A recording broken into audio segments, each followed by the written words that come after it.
Drawing attention away from famine afflicting several African nations, revolution in the Middle East, flooding in Thailand, and economic instability across 5 continents. The goal here is to really make people think about a young, overconfident on an expensive boat, rather than the pressing matters of substance that actually affect people's lives. As Gilmer set off on his journey Thursday, something was happening in Washington. In local news, a cute 8-year-old is beginning to realize how much better she is than ugly girls. Since I'm cute and they're not, that means that they're not as good as me. In other news, a slaughterhouse worker is told to stop naming them all. And sure, an area man can watch your cat while his life is falling apart, no problem. You have just participated in a large-scale psychological research study. Please fill out the attached liability waiver and send it to theonion.com/newsbeat. Don't miss a moment of Free Talk Live. Get our archives daily via our podcast at feeds.freetalklive.com.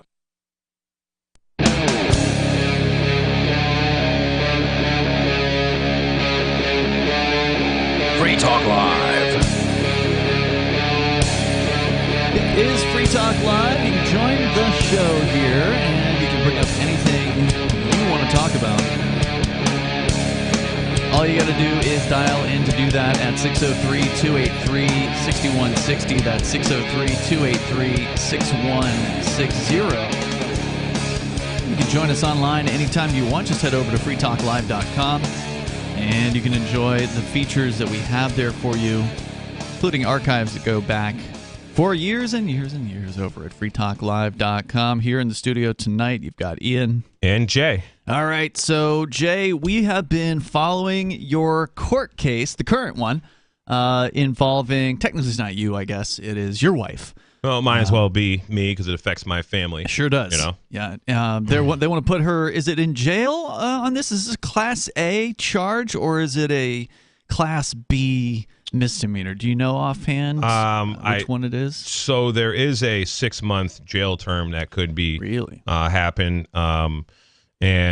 So we got our discovery back the other day, and we did a motion to continue the case because they want to go to trial June 1st. Okay. Told them we're not. Sorry, this is something that happened how long ago now? March 18th, 2022 was, the event in question. So a quick recap. Please, thank you. Essentially, my wife and our kids, she had to go do some shopping, and she went to the TJ Maxx in Concord. I believe it was TJ Maxx. Okay. And my daughter, who was a little over 2 at the time, just fallen asleep for her nap, and she basically takes like an hour nap in the car. It was mid-March, New Hampshire. It was kind of a warm day, nice sun, but still, it's March, so it's a little brisk. Yeah, sure. And so my wife gets out of the car, and she's got the 6-month-old baby, my son Cash, and she changes his diaper. Breastfeeds him, changes his diaper again.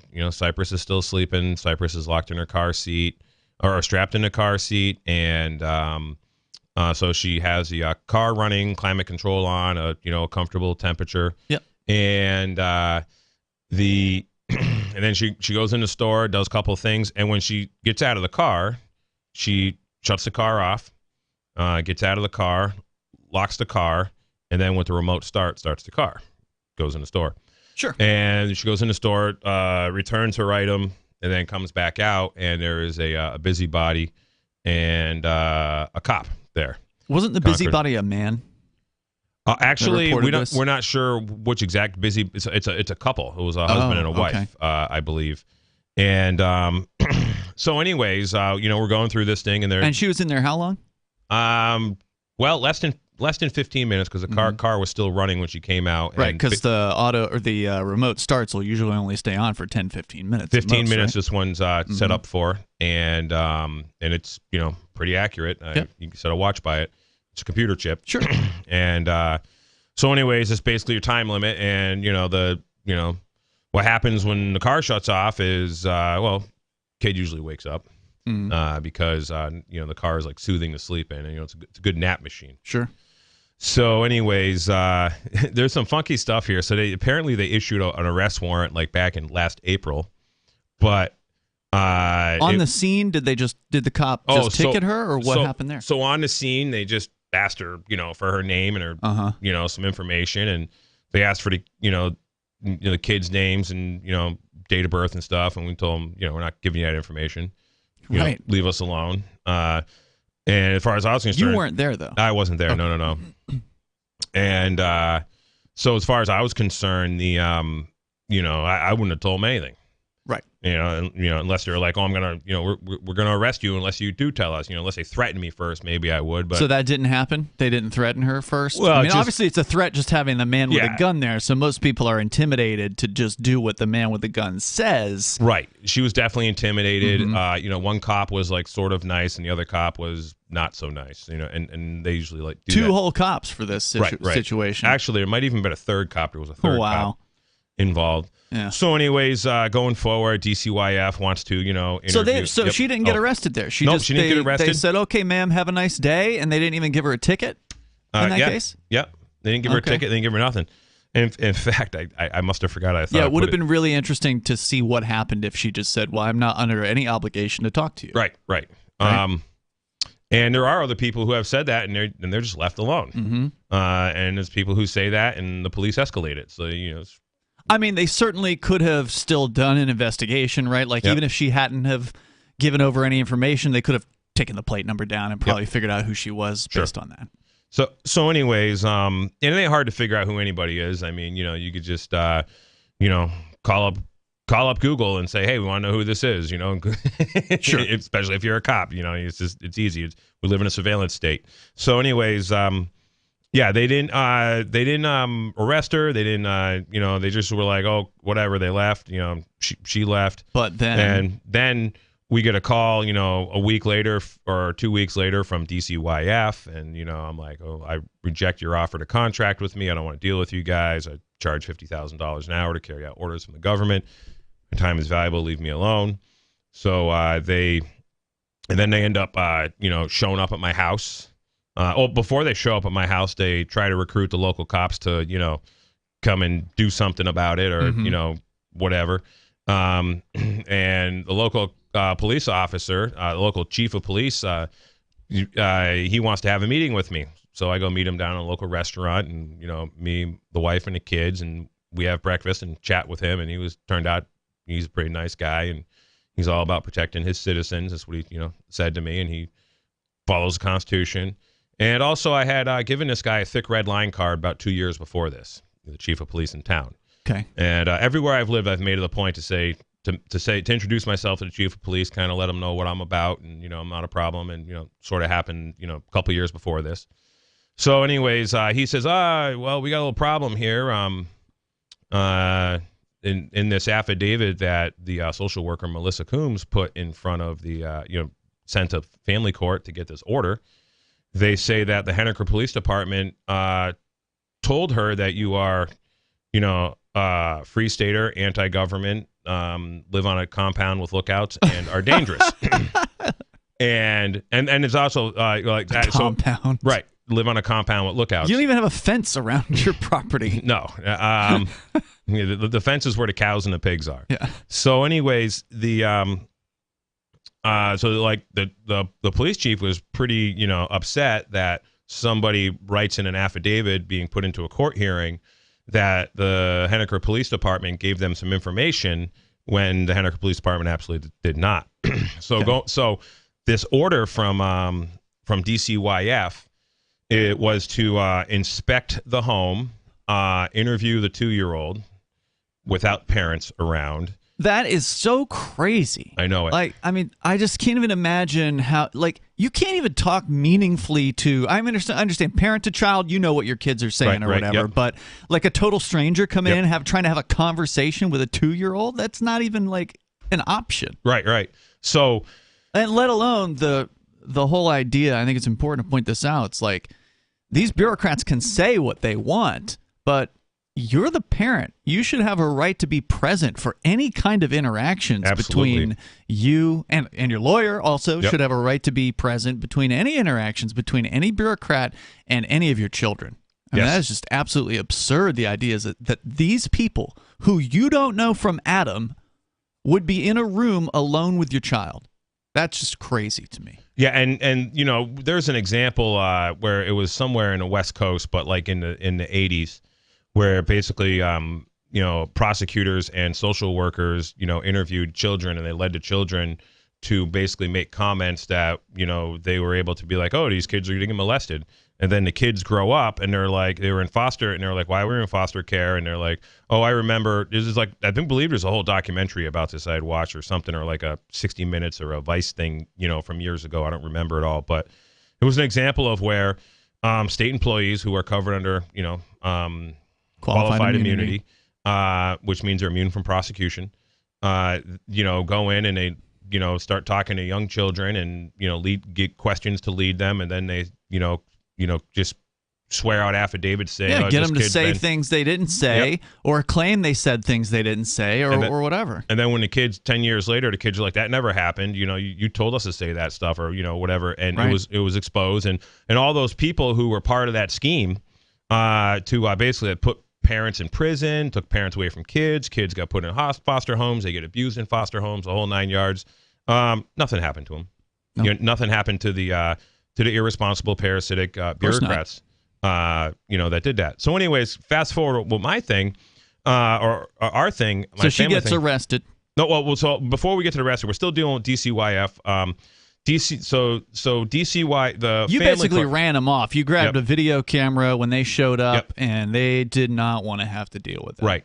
So, and that video is at it's on Odyssey on Free Keen. It's also there's another video that I put up on that's basically the same video, but it's edited with some more updates on it. That's on my YouTube channel, Jay Noon, if you you know, internet search that. So anyways, this order from family court says a police officer, a child protection, you know, social worker, a child probation parole officer shall interview child, inspect premises, and they also wanted our family medical records. They wanted us to sign off on them. And in fact, when DC, yep. So this order says that one of these three people are supposed to do this: child protection service worker, you know, a CPS social worker, a police officer, or a child probation officer are supposed to do these things. So out of the best interest of justice, you know, while my wife's sort of like freaking out about this because like I had to like relocate my family to another place for, you know, a long period of time. And, you know, my daughter's like crying, I want to go home to dad. I want my chickens. I want my cows. You know, I want my pigs, because that was her routine. And she was pulled out of it. Because all you got to do is just internet search NH DCYF. And, you know, NH is New Hampshire. DCYF is Division, not Department, Division of Children, Youth, and Families. And so NH DCYF settlements is the search term. And if you do this in any state, you will see that there is just crazy newspaper articles just show up how the state of New Hampshire paid out $7 million to this family, paid out $2 million, $3 million. And it's taxpayers, like, crazy money. Not the bureaucrats who committed whatever the offenses were. Right, because they have qualified immunity. Yeah.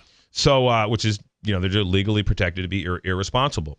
So I say to the chief of police in town, I says, hey, this order can be satisfied by you because it says right on it, a police officer can interview the child and, you know, inspect the premises. And, you know, I wasn't going to give him any medical records, but, you know, that's ridiculous. You know, so the cop, like him and one of his lieutenants, they had dealt with me, you know, a few times now, and they seem like they're like decent people. They're both families. They're both still married to their spouses, you know, and they both have children that are, you know, anywhere from, I don't know, like a dozen years old up to their 20s. And they just seem like good, wholesome, like kind of people, like definitely like the cops in my town that I have dealt with have been like professional, been courteous. You know, they're the kind of people that like, if like my kids were in trouble for some reason and I got a phone call that, hey, you know, the chief of police in town, you know, he's got your kids over at his house. Go over there and pick them up when you're ready because whatever happened, you know, I wasn't, you know, something happened. Like I feel comfortable with that situation. They're just, you know, they're good people. So I say, hey, why don't you do this? And he goes, yeah, I can do that. That's fine. Let me get back to, you know, the people at, you know, that Health and Human Services. So he and I got all the emails of all this conversation because I'm actually building a lawsuit against these guys also. So we've been gathering up documentation. And he emails these guys, hey, the Noon family has said that, they'll let us do the order, being Henniker PD, me and my, lieutenant officer. And, I figured it'd be good, one father and one mother, of other kids, do this because they're qualified. The social workers don't even have any kids. In fact, the couple that I've interacted with don't look like they're the type that are into having kids. And that's the thing, the radical Didn't leftists. you say one of them was like a butch dyke or something? Like yes, yeah. I mean, just look at the video, and which is fine. I got friends that are, lesbians that are butch, that are, like jacked up diesel, lumberjack type girls, and they're people that I love, and they're great people, and I have nothing against that. I don't care. I don't care what you do. Just don't try to take my rights away or attack my family. So, also don't try to tell me how to run a family when you don't even have one. Don't even have one. Right? So I picked these guys that can fulfill this like family court order, which I think the order is all bogus anyways. DCYF, the attorneys at DCYF, email the chief of police and tell him basically that he is not qualified to do this and that his lieutenant is not qualified. And so he, returned some credentials about, his 25 plus years of service, and and the lieutenant was like a social worker at one time, or she went to school for this, and and she's also been a police officer for pretty much an 18 plus year career or whatever it was. I don't remember all the numbers, but anyways, and then they're like, oh, there has to be a DCYF social worker there. So I said to the chief of police, I go, this is because they want the Clinton Children Fund money. So during the Clinton administration, and let's not forget who Bill Clinton is. He's a pedophile. He's a known pedophile. He's been to Pedophile Island several times. And let's also not forget a whole bunch of people that have been connected to the Clintons have just ended up dead somehow. Like they have this magical ability to make witnesses disappear. They're a very powerful, mafia force that has the, protectionism of government and the people who worship government and the people who are into that cult. And anyways, so in the 1997, in the late 90s, I believe it was 97, it was like the No Child Left Behind or Child Something Act, basically gives the state, the agency like DCYF or Health and Human Services, which is what the parent corporation of DCYF is, a chunk of money each time they like do an interview with a family. It's like $6,000 or $7,000 last I checked. There's a documentary called Save the Babies that kind of gets into this pretty good. We should look that up and put it in show prep. So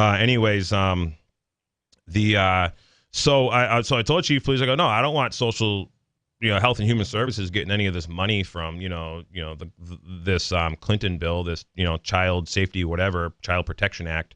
And it's just all it is, these parasitic, irresponsible bureaucrats that work for the state, their system of retirement, their whole, pensions, it's all a Ponzi scheme. So they have to keep on growing their bureaucracy. And that is actually one of the things that they're trained. And this is, I've had Massachusetts state employees telling me this, New Hampshire state. I've befriended a lot of these people have come against me over the years, have actually become my friends. That's another thing too. Wow. A lot of the police interactions where it started off as a negative police interaction, they've maybe arrested me. And then, after the trial's done and everything, they're like, shaking my hands like, oh, I didn't know, I didn't understand. And I'm sorry. And I've had at least 5 cops, apologize to me for their behavior, like off the record after things, because I beat them in court. And they just didn't really understand. But I've always been nice and polite and kind. And, these guys are public servants and they just basically don't really understand their jobs as a public servant. They think they're, some kind of authoritarian supervisors.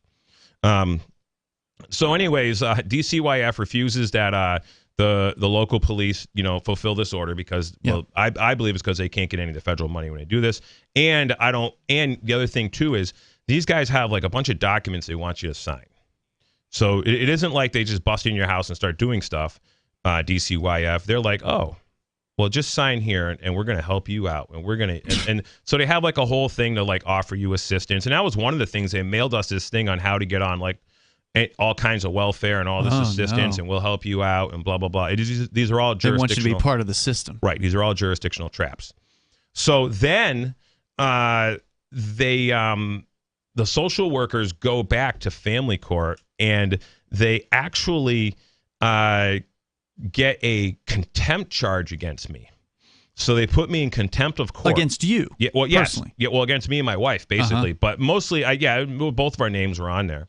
But I was the one interacting with them. I was the one taking the video. I was the one explaining it to them. I was the one who mailed them, public records, right to know requests, public records requests for their oaths of office and their insurance information. So I did that before this contempt thing came out. So the director of New Hampshire DCYF has no oath of office.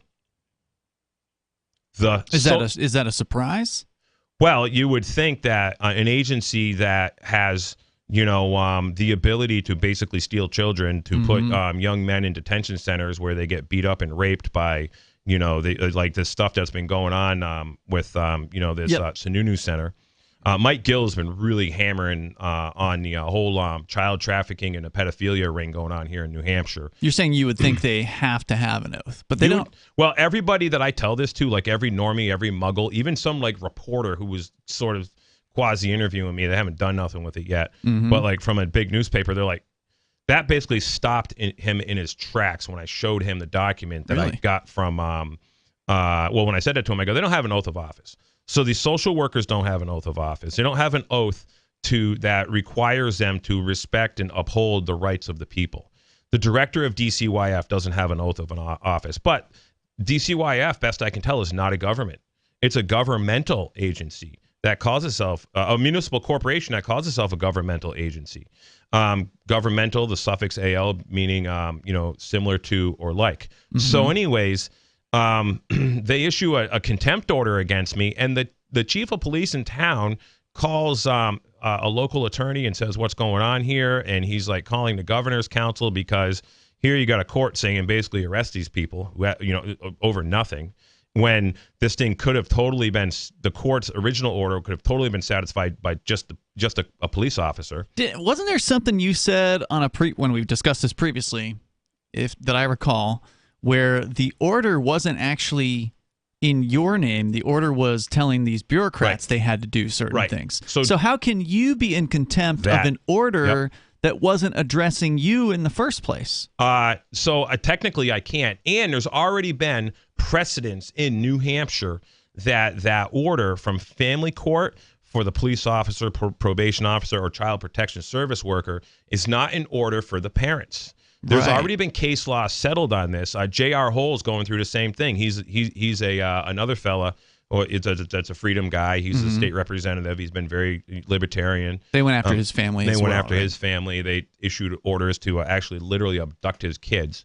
And so anyways, so the chief of police of Henniker had to do a motion to interfere, and he did a motion to vacate their contempt order against me because the social worker lied in 2 spots. We have 2 spots on the affidavit, and I have this in all the emails, and they lied. Just saying that the police told them stuff, they lied several times, but they say the police tell us this, and they just make it up totally out of thin air, and it's like business as usual for these guys.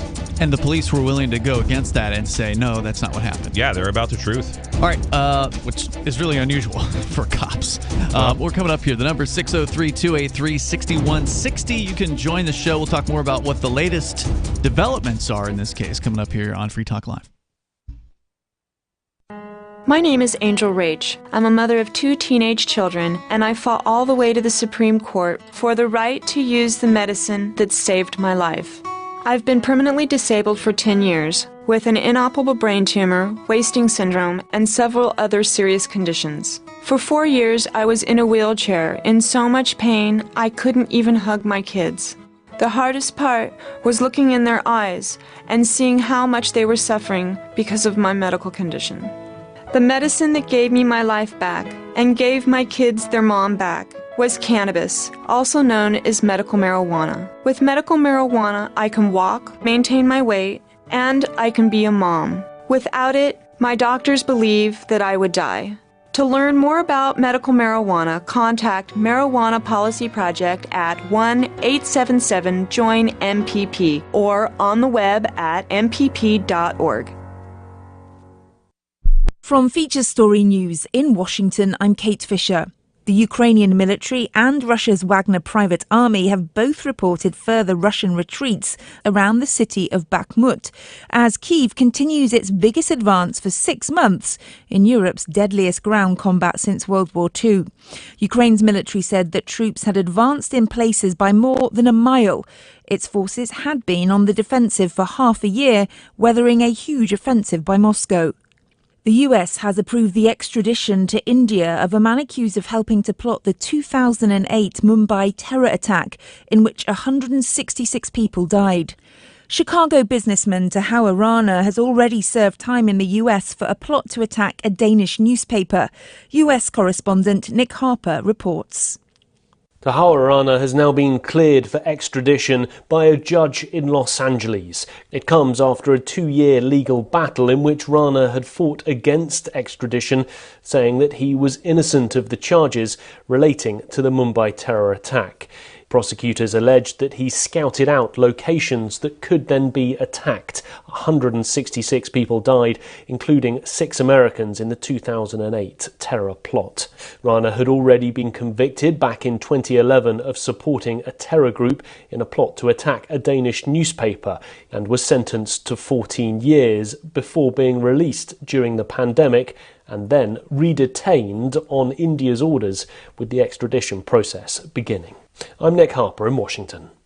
In Italy, more than 20 rivers have burst their banks, leaving 13 people dead and forcing thousands from their homes after 6 months' rainfall fell in a day and a half. More bodies were found on Thursday after almost every river flooded between Bologna and the northeast coast, 70 miles away.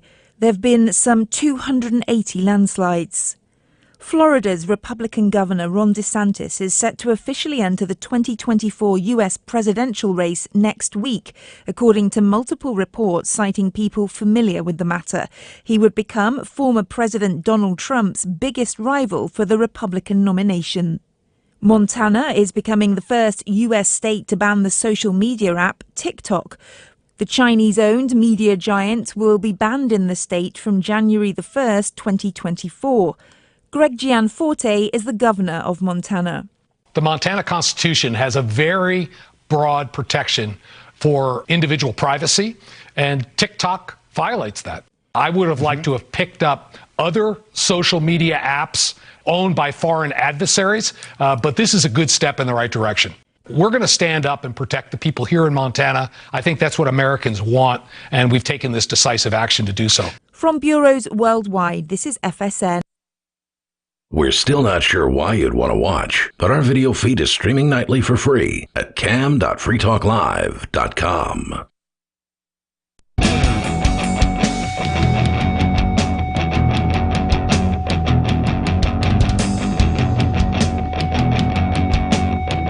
It is Free Talk Live. Phones are open here. You can bring up anything you want. Maybe you've had to deal with the thugs at the DCYF or Department of Children and Families, whatever. There's always some different acronym in the various different states, but that's who we're talking about here. That has targeted now Jay and his wife. There's some criminal charges for leaving one of their children in the car for what apparently was less than 15 minutes. And you know this, Jay, because the car, when your wife walked away in March of last year from the car to go return something or whatever it was she had to do at the store, she did the remote start on it to keep the heat on in the car at the time, and it's less than 15 minutes because she came back out, the car was still on. Yep. So you know how long those remote starts are timed for. We're talking about that situation that ultimately developed into, a few months later, an arrest warrant being issued. Actually, it's a year later. It took a year to make the arrest? Yep. Wow. Okay, I didn't realize that. Yeah. So they started harassing you guys more after this initial incident where you're at well, you weren't there, but she was at the store. Some busybodies called the cops. The cops came out and they started asking her questions. Unfortunately, she did answer some of these questions, gave them over information about herself. And sure enough, that DCYF people came to your home. They demanded that you allow them to interview your 2-year-old Yep. Alone meaning that, and thankfully you guys did not allow that to happen. Yep. In fact, you didn't even allow them in the house, correct? Yeah, not even on the property. In fact, they were informed not to go on the property by the police, and they still showed up looking to, try to explain it to me. Yeah, and then at some point, a judge issues a contempt order against you? Yes.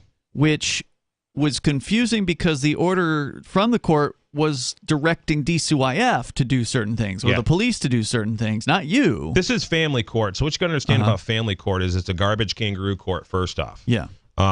It's basically it doesn't have any jurisdiction in these matters. In fact, the only thing family court has jurisdiction over is people who take benefits from the state. I was going to say, is the family court even constitutional as far as like... I don't believe so. Or is it just like this administrative tribunal? It's an administrative tribunal, just like all the district courts are administrative tribunal. It's meaning like if you choose to let the state be part of your marriage... Correct. Yep. Then you're saying, okay, I consent to having my divorce, if that ever happens, ruled over by... your court system. Yeah, it's a family court. Yeah, it's basically a it's a private religion, is what it is, as best I can tell. It's the public. I am not part of the public. The public is actually a private religion. The United States is basically a religious cult. The United States of America is a federation of states. There's a lot of things you can call the United States, but the United States is explicitly the District of Columbia, territories and possessions, not New Hampshire, not Vermont, not Florida. Those are sovereign, independent nation states that together make up a federation of states called the United States of America. Well, I mean, it would be nice if they acted more sovereign, right? Like if the quote unquote state of New Hampshire acted like it was actually sovereign. Instead, they're just ruled by the feds and they do almost nothing about it. So the United States Corporation is essentially created the state of New Hampshire Corporation, I believe, in the late 1880s. I know Massachusetts was, chartered under the United States in 1889 under what's called the Lieber Codes. And then you further have what's called Uniform Commercial Code, which was adopted by all these corporations in 1923. And then these corporations all went bankrupt, filed for bankruptcy in 1932 with FDR at the Geneva Convention. And then property taxes started putting on people's land in 1939 because all these municipal corporations, these towns, cities, villages, counties, states, they all became essentially debt collection agencies. That's all they really are. And then it grew into massive bureaucracies from there on out. So anyways, back to this, stuff with DCYF. So come basically a year later, actually, my wife didn't get arrested. They put a warrant out for our arrest.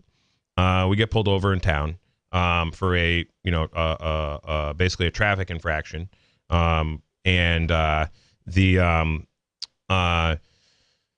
police officer's like, oh, there's a warrant out for your arrest. And she's like, well, I'm not going to, I don't know what she was thinking, but she's like, I'm going to bring you a summons, you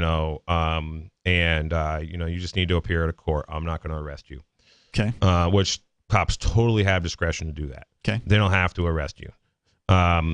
Because they were just looking for a summons. So what's weird is, this kind of similar thing happened with Rochelle Kelly and the other moms that were at the park during the COVID shutdown. Where Concord. The cops targeted them just for being in the park with the kids. Just for being in the park with the kids. Yeah. And she won that, by the way. It's worth pointing that out. Yes. Rochelle, she did go to court. She did, did not take a plea. She went with not guilty and went to trial. And that judge found her not guilty in that case. And that's great. Taking her kids to the park. And I believe that she is going to be pursuing a lawsuit or is working on one also, which is good. She really should do that if it's not happening. But I'm pretty sure it's happening. But anyways.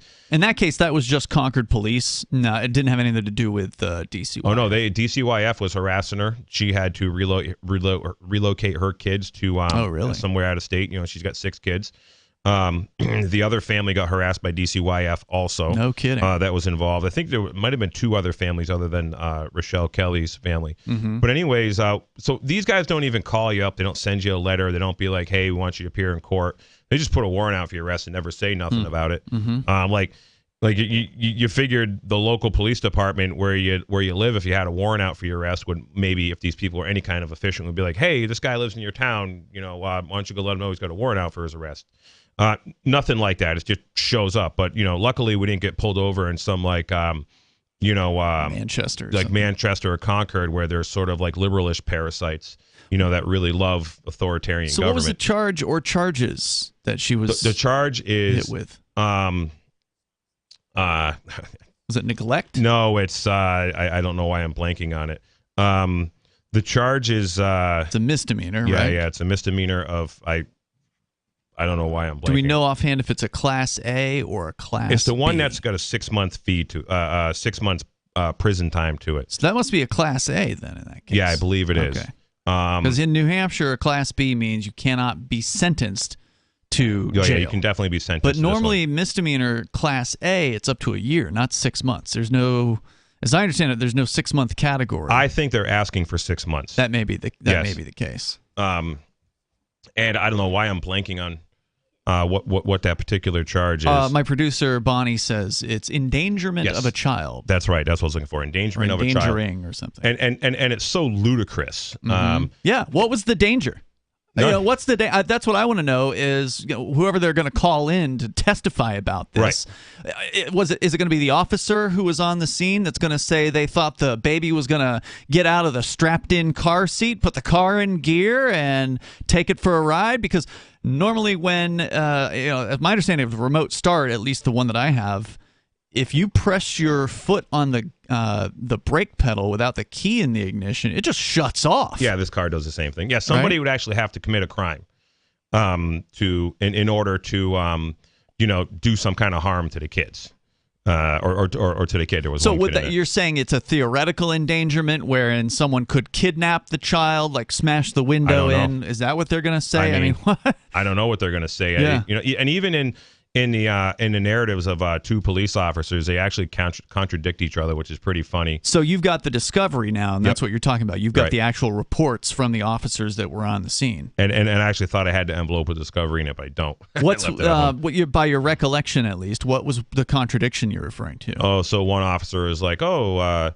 child looked clean. She looked comfortable. I could see that there was a little bag on the front seat that was blowing in the air was blowing across it, and the car was running, so apparently the air conditioning was on. And then the other, and by that you mean heat? No, air conditioning. It was a warm. Oh, really? It was a warm March day. It was like warm enough, 64 degrees, 70 degrees. Oh, wow. Something like that. But it was a low sun. It's March. Gotcha. If the car would have been fine off if the windows were just open, but like that seems like a bit irresponsible, just leaving the windows open. So anyways, and the other officer. The other officer says child appears to have dirty shoes. There's trash and fast food wrappers in the car, and like a lot of cars, and there was some open mail and whatever. And when you have two toddlers in the car, and you hand them some snacks because you're going somewhere, they just throw stuff all over the place. I mean, vacuum a car out once a week, and it's just pretty trash just after 1 week with kids riding around. So anyways, and there was some other stuff in there that and the thing is the bottom line is there's no injured party. Sure. There's no contract violation. There's no intellectual property violation. And, the kids are my property. I claim them as mine. They're of my loins. They're the property of my wife and I. They are not the property of the state. The state doesn't have power of attorney. I never gave them power of attorney. No, and they sure don't belong to whoever the busybodies were that called in the complaint. Right. So are you going to find out who those are? They calling them? Did you get a witness list? Yeah, we got a witness list of these busybodies. They're on there? Yep. Okay. And how many witnesses they bringing against you? I think 4. Okay, so probably the busybody couple and then 2 cops. Or DCYF possibly. maybe. Well, maybe because they leave it very vague. They're like they didn't actually provide a witness list. Oh, they're supposed to. They said the witnesses are all the people mentioned in this discovery, and that's weird. We may introduce more. Okay, it's basically what they said. That's weird. So but the thing is this is coming up too, right? Like this is early June, right? So June 1st, they got it scheduled for trial. I don't see how it can be a trial. We just got discovery, 2 days ago. They only have to give you 2 weeks. Well, as I understand it, that's my recollection of the rules. I'm not a lawyer. I'm not a legal professional, and But if they didn't give you a witness list, then they can't just say, "Oh yeah, you'll find all the names in here. They're going to be your witnesses." Yeah, that's kind of weird. Yes, that is kind of weird. We're supposed to have a straight up list of. So we told them that we did a motion to continue, that we hadn't received discovery, and also that we need more time to prepare for this because we are very busy. We asked for push the date 90 days out. It's summertime. We're farmers. Literally work 14, 18-hour days, 7 days a week often, and between earning money work and farming work, it's like 2 different full-time jobs. So anyways. They're like, oh no, we're gonna we denied your motion for continuance. You got and then the prosecutor, you got discovery, and then the prosecutor writes, we're objecting to this.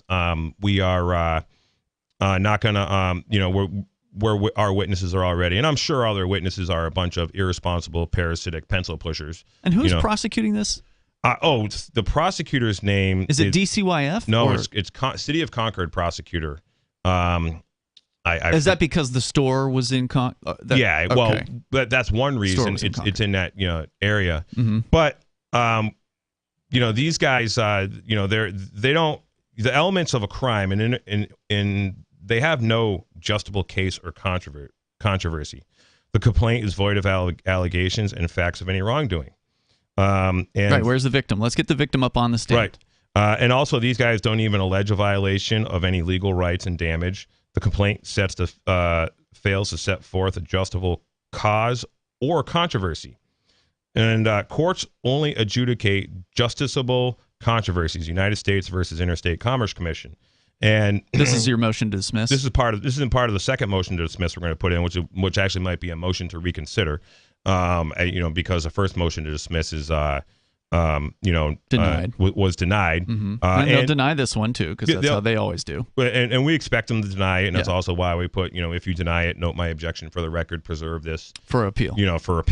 Because you got to bring all these things up to appeal, and even but the bottom line is the bottom line is. We hold these truths self-evident that all men are created equal and that they are endowed by their Creator with certain unalienable rights. That among these are life, liberty, property, and the pursuit of happiness. That to secure these rights, governments are instituted among men, deriving their just powers from the consent of the governed. The purpose, that's what they all say. Right. And but it doesn't matter if you tell them you don't consent. They're just going to do what they want to you. I think it does matter if you tell them you don't consent and they can't prove that you do consent. This is why you have to lay this stuff all out with these guys, and you have to be say more things than you think you need to when you lay these things out. Because when it comes to appeal, they start chipping away at stuff at appeal. So you got to have some stuff that's that sticks. But anyways, and you have it on video there. In fact, I'd like to get that video from you. Where you videotaped me talking to the prosecutor outside the courtroom, and I told him that they're engaging in malicious prosecution, and because there is no victim and there is no injured party, there is no damage. There's not even a controversy before the court, and there is nobody that can be remedied. When they say we'll plea bargain this, when we went to the arraignment there about a month ago, they were like, oh, well, we'll plea bargain if you pay us $500, take 10 parenting classes, and at $100 a pop or whatever, and plead guilty to the charge. And there was one other thing in there was you're monitored by one of the CPS or something, one of these agencies. Lovely. So, how does that's a terrible plan. Well, first off, how does that remedy a victim given the state of New Hampshire? It doesn't. You're the victim. Right. $500. Your wife is the victim. Right. Yes, we are the victims. In fact, they have taken my time from my kids. I have an almost 2-year-old and a better than 3-year-old. And right now, this is the most important, the most crucial time, like I talk about all the time. You got 6 years to get to basically get your kids to a point to where, their mind is right. And it's a very, very short time frame. And these guys have stolen a lot of my time. And they want to put her in prison for 6 months on this, or up to a year. Right. Right. Yep. And so what really... That's going to help those kids. What really needs... So there's a lot of things that need to happen. if anybody would like to support us and write a letter to the judge, I can in a little bit here. I'll have the information up for the judge you can contact and the case number and stuff, and the court that you would write to if you wanted to do like an amicus brief on if you support me. You can email me at jay@jaynoone.com. JAYNOONE.com. Yes. If you need this information or you would like to tell me something. Mm-hmm. Yeah, I suspect there's a lot of people out there that have been through similar circumstances because, they keep trying to tear families apart. Yes. What makes you unusual, Jay, is that you didn't go along to get along. Like a lot of times people think if they just do what the DCYF people tell them to, everything will go away. This will all be all right. And in a lot of cases, that just makes matters worse. There is a case that where a woman did the same exact thing, left her kid in a car, and it was, I believe, in Portsmouth. And she complied with DCYF. She did all of the things, and she was still convicted and charged with the same exact charge. Child endangerment, and had to do like the classes, I think, and the classes are expensive. So these corporations that do these classes are just, they're probably owned by someone who's politically connected, or their brother or something. Yeah, or at the very least, they're doing lots of contributions and kickbacks, just like all the corporations that do the MCAS tests for the schools and all that stuff. It's just all, part of the same corruption. So another thing I want to encourage people to do, especially here in New Hampshire, is to write letters to their state legislature, even citing specifically my case. But the state legislature should have the power to exercise what's called checks and balances. The idea that the legislature is supposed to make sure that the executive and judicial branches do not violate our rights, that they are in check. It's called checks and balances. There is I believe there's a judicial review committee here in New Hampshire, but it's just a bunch of judges. Right. Well, it's supposed to be set up by the legislature, but if several New Hampshire legislators started getting several letters saying, we need to put a stop to this. You need to investigate the Concord City Prosecutor's Office for this malicious prosecution. Because here's the thing. It isn't just me. They do this every single day. You've got the Noble Nine. You got like Footloose. These guys getting charged over garbage charges where there isn't a victim. In Footloose's case, who could be remedied? Who is the man that Footloose, Frank could say, I'm sorry to, or Frank could give, a handful of silver to, or some dollars. He was literally charged with saying things during a public meeting in a crowd of over 100 people that even the other people that were near him said they didn't hear him say. And by the way, he was found not guilty of the initial charge. Oh, excellent. But this is the same garbage prosecutors, the same irresponsible parasites, basically going after Footloose, going after one of the sweetest men I know, Bill D, for example, Bill Domenico, a longtime Free Stater, great guy, just wants to help everybody out, like super good dude. You're talking about when they charged him for quote unquote picketing outside of the governor's house? The Noble Nine thing, yes, whatever. Bill D wasn't arrested in the Noble Nine. So the Noble Nine or the New Hampshire Nine, those were the people at the governor's council meeting. They were at the governor's council meeting. Yep. Frank and a lady named Therese were arrested for allegedly said amen. Yep. I think she actually did say amen. And then they claim Frank said something else that he didn't say.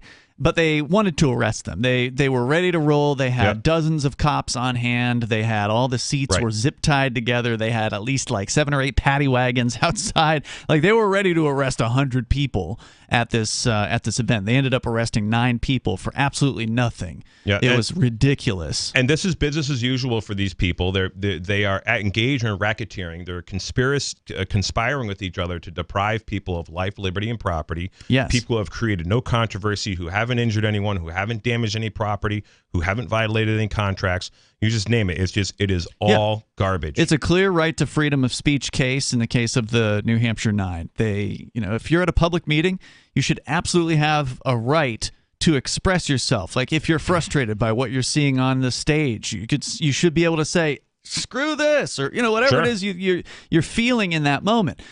And at one point, apparently, Sununu, who is the governor here, so-called, in New Hampshire, he did address the crowd and did tell them that if you interrupt this meeting, you will be asked to leave. But they never asked anyone to leave. They just went straight to slapping handcuffs on people. Yeah. So it was absolutely outrageous. And the lawsuits prove this. If you start so actually one of the things I got to do is a right to know request to the Department of Health and Human Services for all the dollars they've paid out in settlements. Mm-hmm. And then, but you have all of the police paying out settlements. So the people really need to start hammering on a legislature, be like, hey, you got to rein in qualified immunity. Yeah, they do. They need to eliminate qualified immunity as far as I'm concerned. But anybody being paid their career in taxpayer dollars should be held to a very high and a very strict standard, and should absolutely be fully responsible for their actions when they are representing the people of New Hampshire, because that's essentially what a state employee is doing. That we're led to believe, if we actually have an Article 4, Section 4 Republican form of government that is for and by the people, and its purpose is to protect life, liberty, and property. Yeah, right. I don't think any of that exists, but based on what I can tell.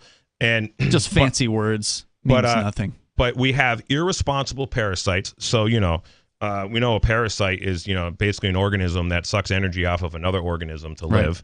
And so this is what the state is doing. They're just, everything they do is, but they're a real powerful parasite that has all kinds of weapons, guns, predator drones. But more tanks. importantly, they have the belief of the victim, right? So often they do. They're different than like a typical parasite, right? Like my dog, if it's got fleas on it, it's going to scratch. It wants to get rid of the fleas. But these people that the state is parasitical on, that is to say, you and I, and well, not you and I, but the average person, they believe that the state is necessary. Even if they can see certain areas in which they can identify, oh, there's a problem. Oh, here's a corrupt cop over here, or these guys these bureaucrats are bad in this department. They still think it's just a bad apple, and that it can be fixed or whatever. They still have the belief that the state is needed, that it's necessary, that it's what separates us from the animals, and it's what gives us civil society. And there's just all this mythology that is poisoning people's minds, and that's the hardest thing to deal with. And the thing is this is all because of how many generations of people have been put through the 15,000 hours of the public school indoctrination program, and now we have a whole another brainwashing technology called internet devices that kids are being put on at very young ages. We got more coming up here. The number is 603-283-6160. We're going to get into your calls and thoughts. They are welcome. You mentioned the legislature. Until there's actually more freedom-loving people put into these legislative positions, they're not going to be able to do anything about all these corruption issues that you've identified. And I'll give you an example coming up. So the protection of life, liberty, and property is what the Free State Project is all about. But it's an effort to move 20,000 people who understand. It's about demonstrating to the entire country that, we can have a free market, a truly free market. Making it just a freer, great place to live. It's the world's largest voluntarist libertarian community, and it's only getting bigger. That's amazing, to be able to move to a place where other people passionately believe in being free and independent. What the Free State Project is managing to do, though, is to put their money where their mouth is. It's physically getting up across the country and saying, let's go someplace and let's demonstrate the power of these ideas. There's a lot of kind of philosophy that surrounds liberty. There's a lot of thinking about it and talking about it. But here in New Hampshire, people are doing it. 101 Reasons Liberty Lives in New Hampshire, a documentary by Free State Project Early Movers. Watch it free at 101reasonsfilm.com. 101reasonsfilm.com. Have you had enough of the big-name web hosting services that are long on promises but short on bleeding-edge features, uptime, and customer service? Try Agorist Hosting, the agile web host that offers full concierge service from website redesign, full e-commerce solutions, custom apps for your Shopify store, IPFS integration, and more. Agorist Hosting is ready to take your web presence into the future. To get started, head over to agoristhosting.com.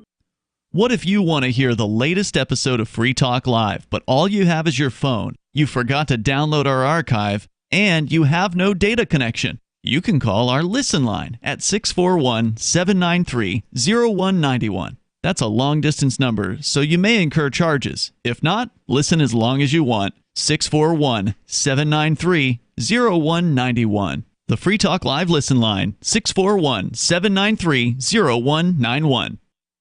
You're listening to the live edition of Free Talk Live. Hour number 2 is next, after the news, here on the Liberty Radio Network at LRN.FM.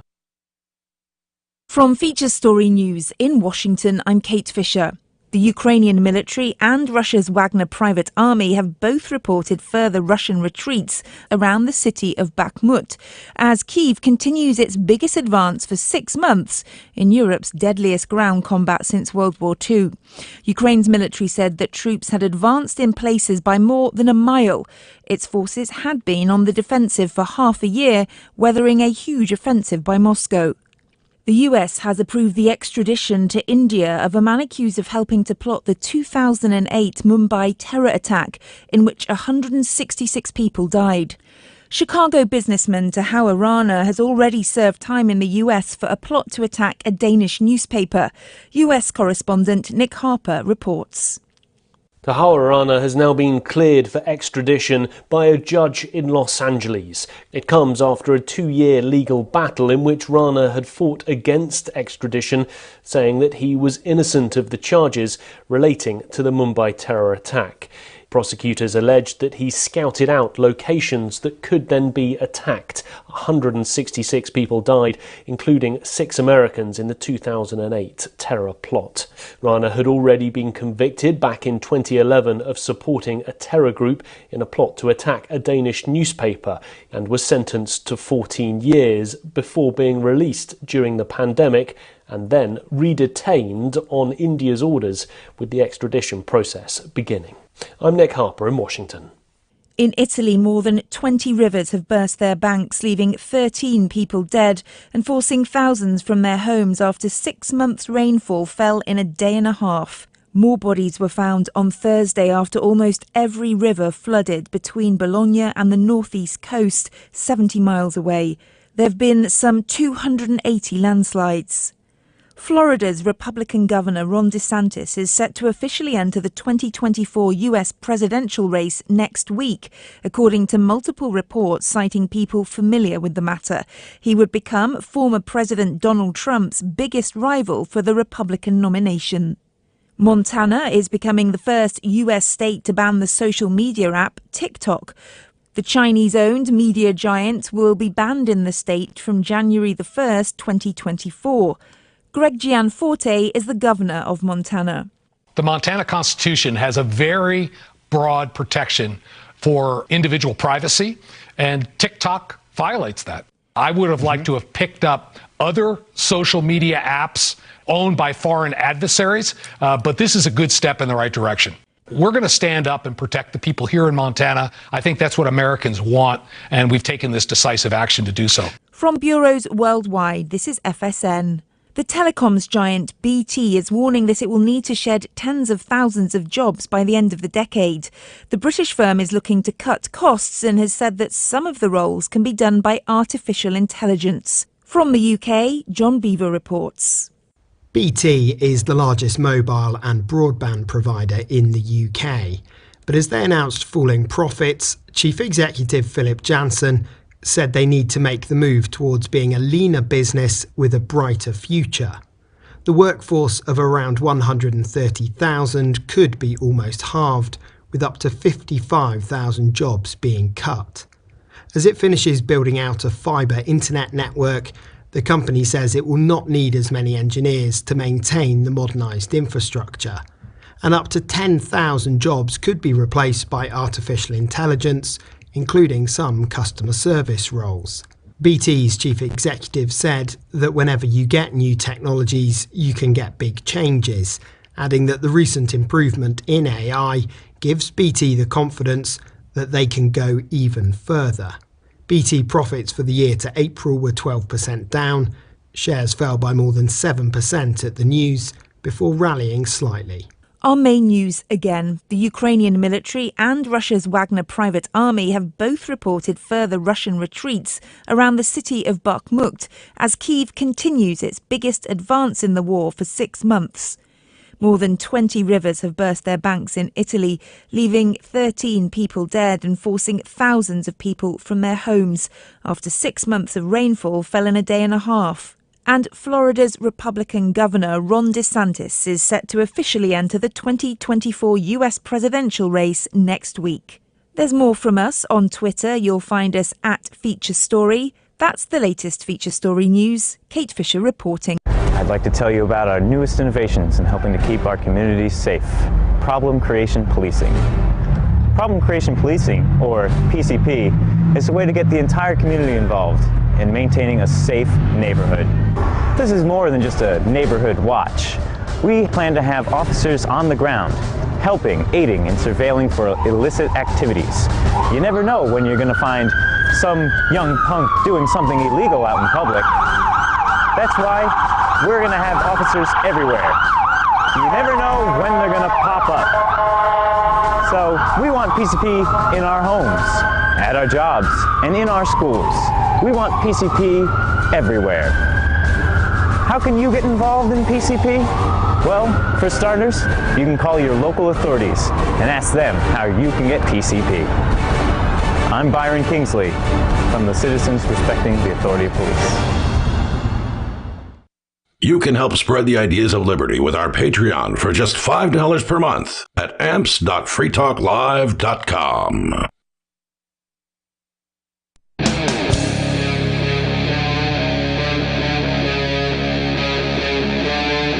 Free Talk Live.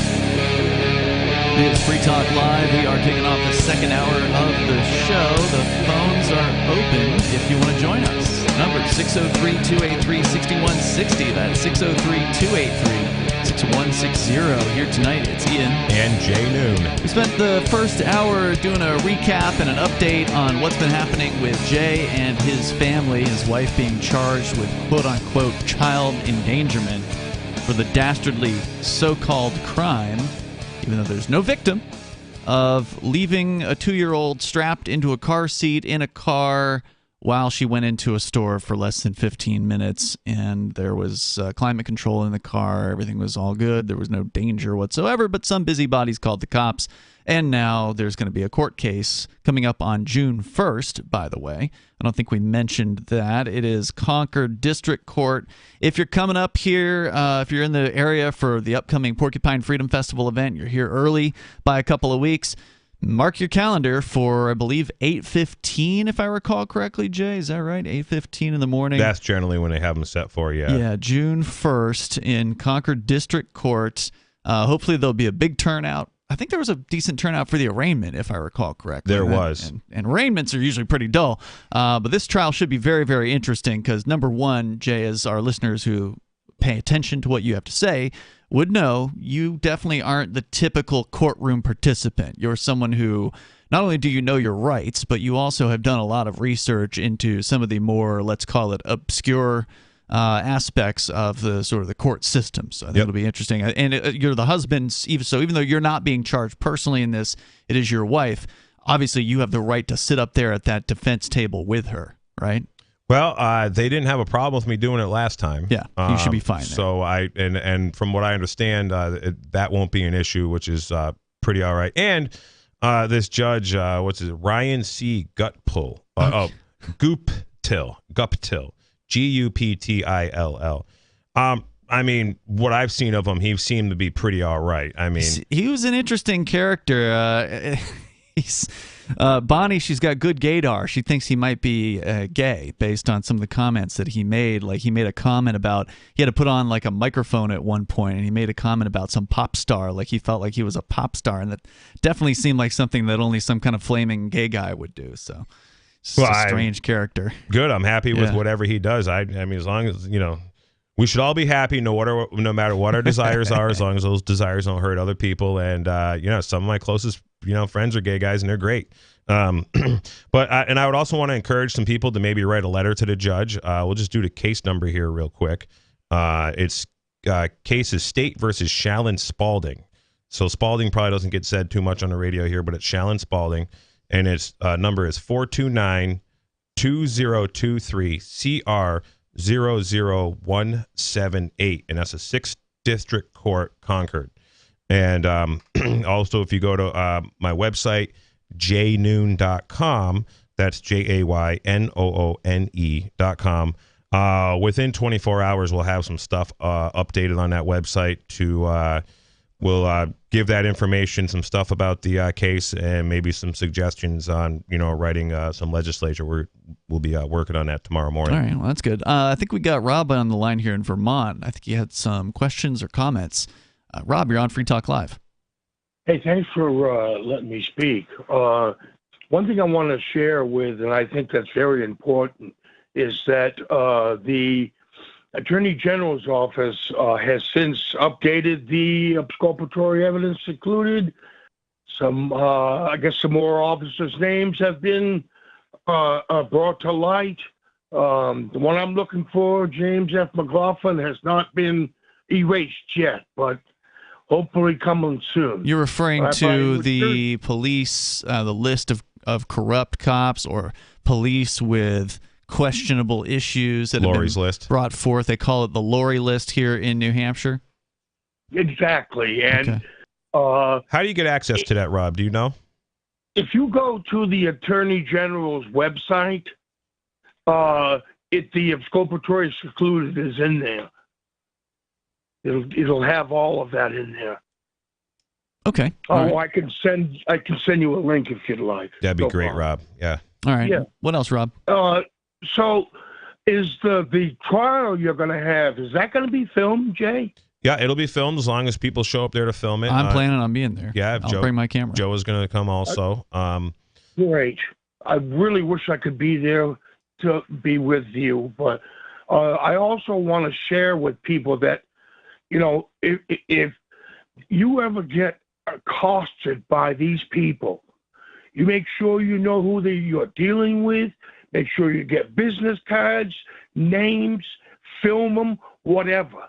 Because these son of a bitches are sneaky and they're conniving. And they don't have a problem with sticking a knife in your back. Yeah, People do this. They do this for money. Yeah, that's right. They're professionals at ruining people's lives. And one thing they're not used to is people who know how to stand up for themselves and know how to exercise their rights. People that understand that they are not obligated to answer their questions. Of course, the classic line that I am a big fan of is, I don't answer questions.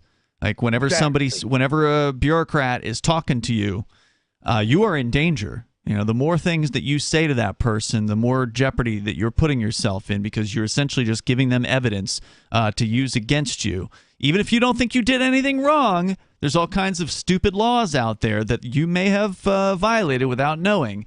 And the more you say to them, the more danger you're putting yourself in. So if you just get into the habit of saying, I don't answer questions, then it's a pretty safe move. Now, look, I'm not a lawyer. That's not legal advice. It's just what I would, if I were in that circumstance.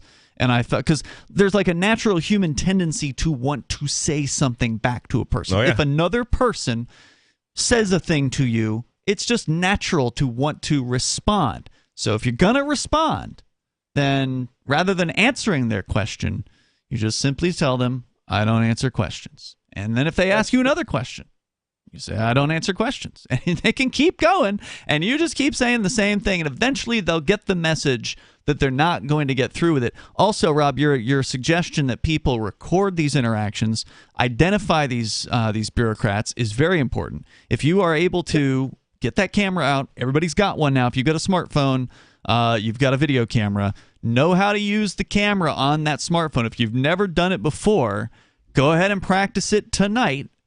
Get it out now.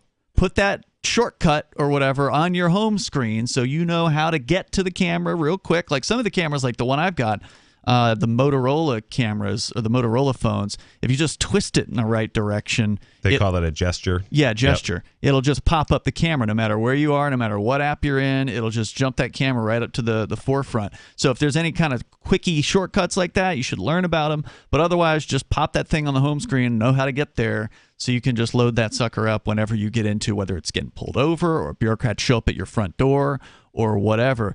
Get these people on the record. Most of these bureaucrats have never had to deal with that before.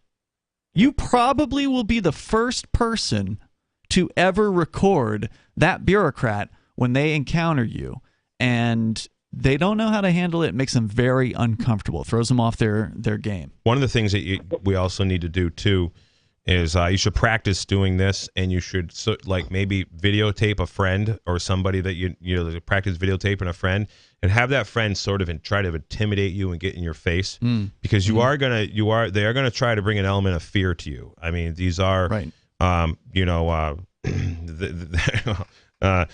They're professional intimidators. They're professionally irresponsible. Irresponsible being the quality of the quantity of not thinking or wanting the quality of not thinking or worrying about the possible result of what you do. No, they don't care. That is the definition of irresponsibility. This is why I call these guys irresponsible parasites. And this decades and generations. That's being nice. They could just be psychopaths. Well, right? But I have the proof they're irresponsible parasites. I don't know if they're all psychopaths. That's what I'm saying. A lot of them are. But when you have for decades and generations, the culture of the state employee has been just allowed to be irresponsible because of this qualified immunity. If anybody wants to look at a New Hampshire DCYF whistleblower, Ashley Risotto, or Rosati is her name.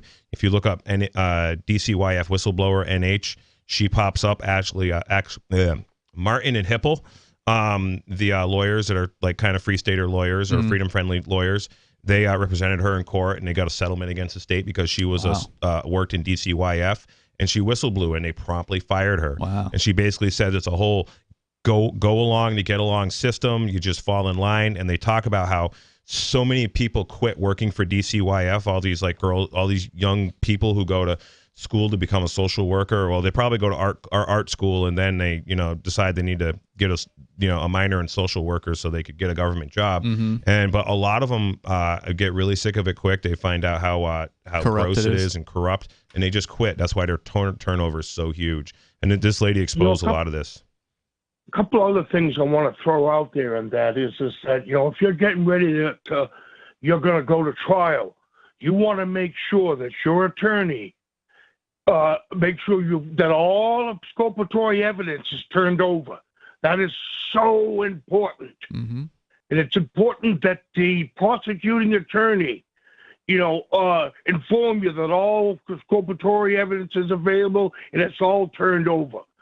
That's Brady v. Maryland law. That sounds like another motion to write. Thank you. Thank you, Rob. Anything else you want to share? No, thank you very much for taking my call, and good luck, Jay. I'm thinking about you, brother. All right, brother. Thanks for the call tonight. I appreciate it. Let's go to this caller. Caller, you're on Free Talk Live. What's your name? Hello? Caller? I hear somebody. They must not know we're here. It's an interesting name on the caller ID. It's fsp.org. Sounds like somebody affiliated with the Free State Project. I know who this is, and he's come on, buddy, pick up the phone. He's got the phone connected, and we can hear him. Put him back on hold. I'm going to message him real quick. All right, so we'll try this one here. We got Ricky on the line in Pennsylvania. Ricky, you're on Free Talk Live. Thank you there, Brother Ian, Brother Jay. Good evening. Yes, sir. What's on your mind tonight?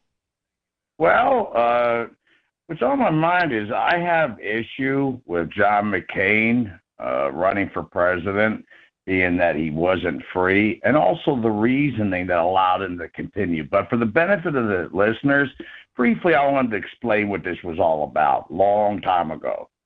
You see, when Thomas Jefferson became president in 1801, the very first thing he did, and he had ultimate power, he was Caesar, could do anything he wanted, is he said that you need to be free to become president. And he did that to stop what he considered to be a dangerous man by the name of Alexander Hamilton, who was not. What did that mean?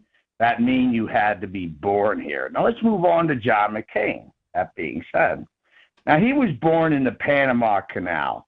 Now, he already started his campaign. He was running for quite a while before somebody brought this up. And it went on back and forth for about a week. And it was really odd the way it was handled. And they said, okay, you're in the territory. You're good. Go ahead. I have issue with this. Because a good example is the Commonwealth of Puerto Rico. Now, they are a territory. They have a single non-voting representative in the House of Representatives. Mm-hmm. Beyond that, when it comes to federally, they have nothing. I mean, no money, no nothing. So this is not what Thomas Jefferson had in mind. He was looking at what we would call today the continental United States. It didn't really kind of exist, that term, yet. And I wanted to get your thoughts on it, especially, Jay, what I'm saying. So let me just see if I'm following you. You're saying you don't think someone should be able to run for president if they were born in an American territory? Right, because, that's not what Jefferson had in mind, I mean, that there was no such thing, I mean, and the fact is, if you look at Puerto Rico, they have a non-voting representative, and that's it. Mm-hmm. They have no connection federally, really, in any way, and that. Well, they're definitely connected federally because they're a territory of the United States. I mean, they're essentially a franchise. This is the issue I have with John McCain. That was the Panama. You said John McCain was born in the Panama Canal. That's not even a U.S. territory, is it? Technically, it is, believe it or not. It's less than like the Virgin Islands or Puerto Rico. It's even less than that.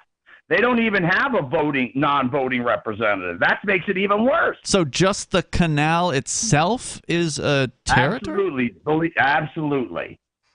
That's news to me. True. Have you ever heard that one, Jay? I haven't, but there's all kinds of territories and possessions, and they sort of like change. Like I think Guantanamo Bay is a possession or a territory of the U.S. You got like right, and that's how it is. And I wanted to get Jay's thoughts on. Okay, hold on. Just to clarify here, there is a story from History.com claiming that in September of 1977, there apparently was some sort of treaty that would transfer the Panama Canal to Panama. But what you're saying was at the time John McCain was born, it was a U.S. territory. Okay, that would explain why. That's still BS.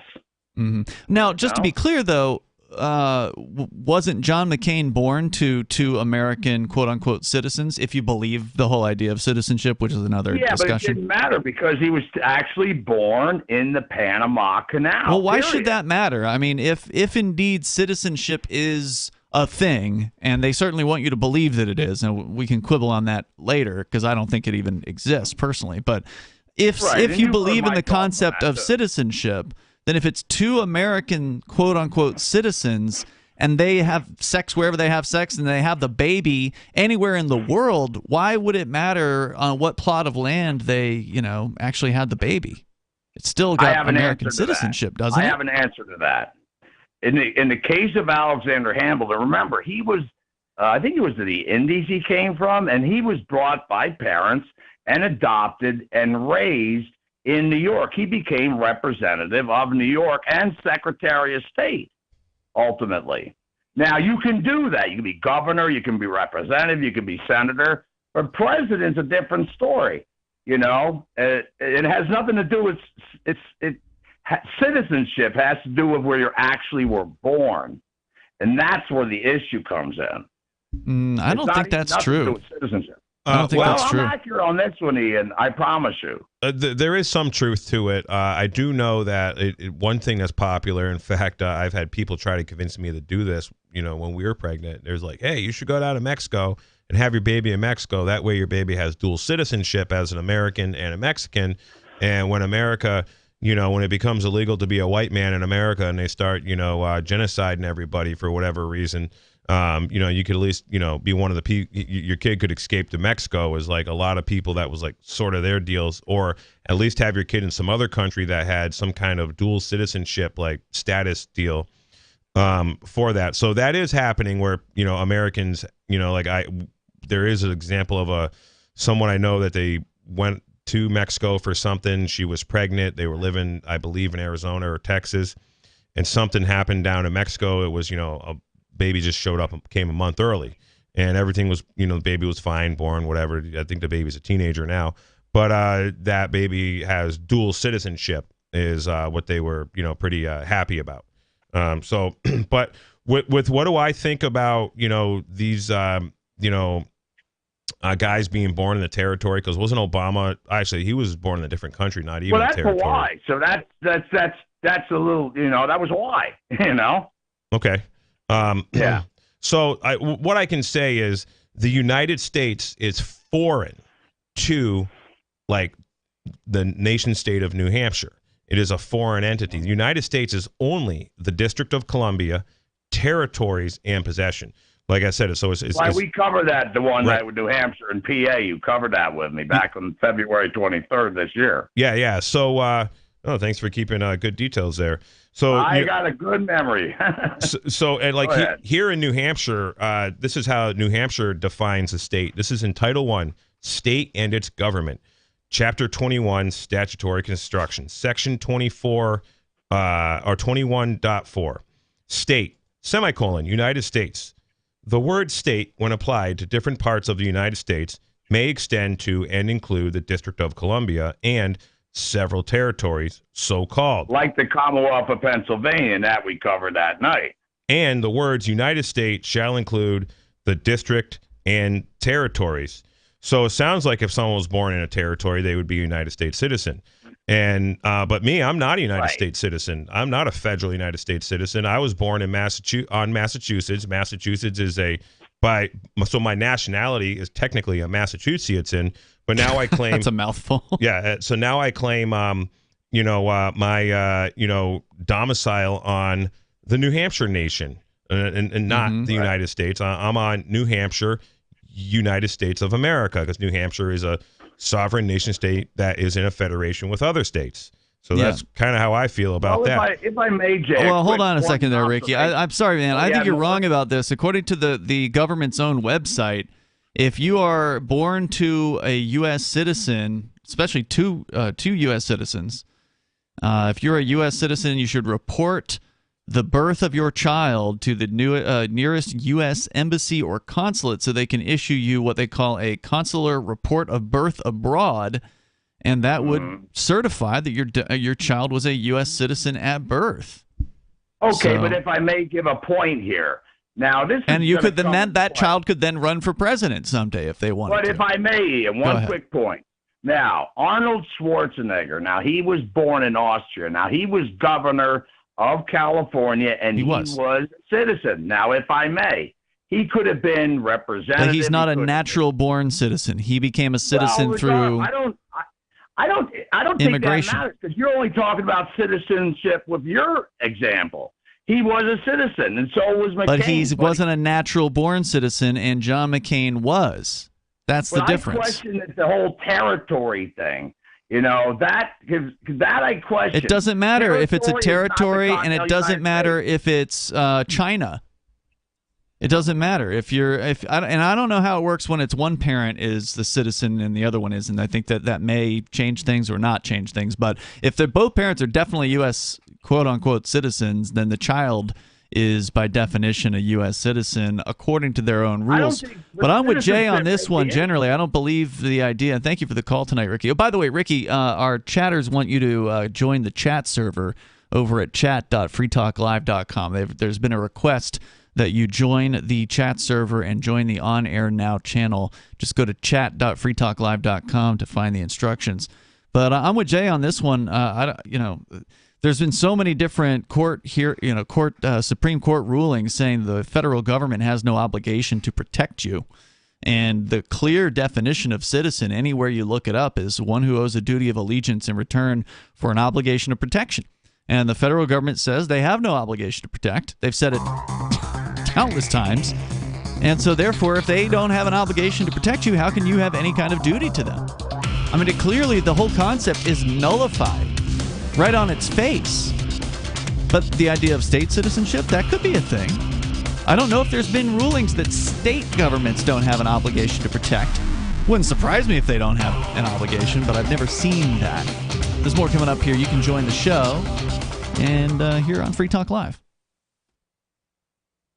If you're looking for work, the person you are applying to is probably so swamped with applicants that he or she is tough to reach. So call early in the day, before 8 a.m., before the palace guards arrive. You'll need your prospect's direct number, and here's a sneaky way to get it. Suppose the company's main number is 555-5000. You should call 555-5012. When someone says, "Good morning, Pam Johnson," you should innocently say, "Oops, somebody here must have written this down wrong. I was calling for Tom Frederick. What's his direct number?" If the very next thing you hear isn't Pam giving you Tom's number, it may be, "Good morning, Tom Frederick." For more tips for job seekers and getting better results in all your day-to-day communication, hit survivalspeech.com. I'm Holland Cook. From Feature Story News in Washington, I'm Kate Fisher. The Ukrainian military and Russia's Wagner private army have both reported further Russian retreats around the city of Bakhmut, as Kyiv continues its biggest advance for 6 months in Europe's deadliest ground combat since World War II. Ukraine's military said that troops had advanced in places by more than a mile. Its forces had been on the defensive for half a year, weathering a huge offensive by Moscow. The US has approved the extradition to India of a man accused of helping to plot the 2008 Mumbai terror attack, in which 166 people died. Chicago businessman Tahoe Rana has already served time in the US for a plot to attack a Danish newspaper. US correspondent Nick Harper reports. Tahoe Rana has now been cleared for extradition by a judge in Los Angeles. It comes after a 2-year legal battle in which Rana had fought against extradition, saying that he was innocent of the charges relating to the Mumbai terror attack. Prosecutors alleged that he scouted out locations that could then be attacked. 166 people died, including 6 Americans in the 2008 terror plot. Rana had already been convicted back in 2011 of supporting a terror group in a plot to attack a Danish newspaper and was sentenced to 14 years before being released during the pandemic and then redetained on India's orders, with the extradition process beginning. I'm Nick Harper in Washington. In Italy, more than 20 rivers have burst their banks, leaving 13 people dead and forcing thousands from their homes after 6 months' rainfall fell in a day and a half. More bodies were found on Thursday after almost every river flooded between Bologna and the northeast coast, 70 miles away. There have been some 280 landslides. Florida's Republican Governor Ron DeSantis is set to officially enter the 2024 U.S. presidential race next week, according to multiple reports citing people familiar with the matter. He would become former President Donald Trump's biggest rival for the Republican nomination. Montana is becoming the first U.S. state to ban the social media app TikTok. The Chinese-owned media giant will be banned in the state from January the 1st, 2024. Greg Gianforte is the governor of Montana. The Montana Constitution has a very broad protection for individual privacy, and TikTok violates that. I would have liked to have picked up other social media apps owned by foreign adversaries, but this is a good step in the right direction. We're going to stand up and protect the people here in Montana. I think that's what Americans want, and we've taken this decisive action to do so. From bureaus worldwide, this is FSN. Yep, we still do email. Drop your email address in the entry box at freetalklive.com, and you'll be kept in the loop with Free Talk Live.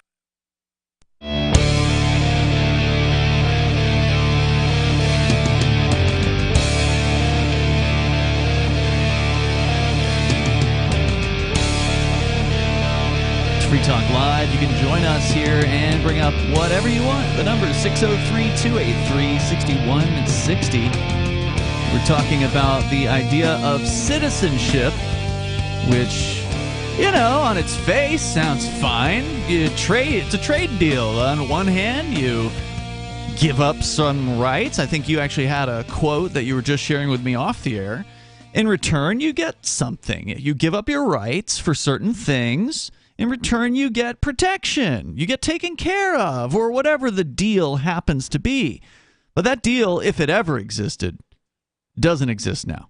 But what is the quote you just shared with me, Jay? This is from the New Hampshire Constitution, Part 1, the Bill of Rights, Article 3. When men enter into a state of society, they surrender up some of their natural rights to that society in order to ensure the protection of others. And without such an equivalent, the surrender is void. So Pretty straightforward. So with the Supreme Court stating that the police have no obligation to protect you, this I'm going to call this a social contract clause of the Constitution, which doesn't apply to me. I never agreed to it. Well, right. Remember the definition of the word society. If you go and look in any dictionary, the definition of a society is a voluntary association of people who've come together for a common purpose. Okay. Voluntary being the key word of that. Yeah, and I wonder if you can volunteer unknowingly, because it seems like a lot of people have, based on what I can tell. But basically what this is saying is that if the state doesn't protect you, then you don't have to give up any rights to it. And it's very explicit, and they're not required to protect us. And in fact, just this qualified immunity thing has just created a culture of irresponsibility. And it's gotten really, really apparent right now, especially with the millions upon it's over 100. The state it has paid out hundreds of millions of dollars, state of New Hampshire, in settling DCYF cases. Over 200 million, including this DCYF Sununu House thing. That where all these kids were being raped, at least 150 molested. Of them, and there was some settlement. I don't remember what the study were, but what the numbers were. But 100 million was put aside by the legislature last year just to try to settle this, and I don't know what's come about that. But if you start a year ago when I started researching just settlements by DCYF, I come up with nearly $100 million in settlements from the last 10 years, just basically just going through newspaper articles and tallying up the millions they kept on saying. I want to go back to the phones here, but first I do want to let you know that this hour of Free Talk Live is brought to you by Dash. Dash is digital cash. It is a cryptocurrency designed to be used for spending. That's what they've been focusing on since the beginning at Dash, and they're still focused on it, and I think that's really important because that was the original vision for cryptocurrency like Bitcoin. Dash does a great job of it. In fact, Dash is really affordable to use because right now one of the big problems with Bitcoin is the fees. The network fees on Bitcoin have made it useless for purchases. In fact, you were just telling us last week, Jay, that somebody had made a significant donation in Bitcoin to your Man Camp project that you're going to be hopefully doing at the Porcupine Freedom Festival, but they made it in Bitcoin.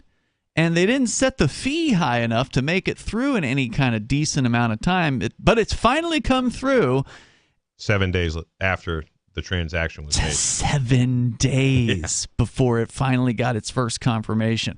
That's just not you can't do business like that. No, if I had to turn around and spend that money to do if you had to wait a week, wow, yeah, that really screws you up. And that's where Dash comes in very handy. Dash is super handy.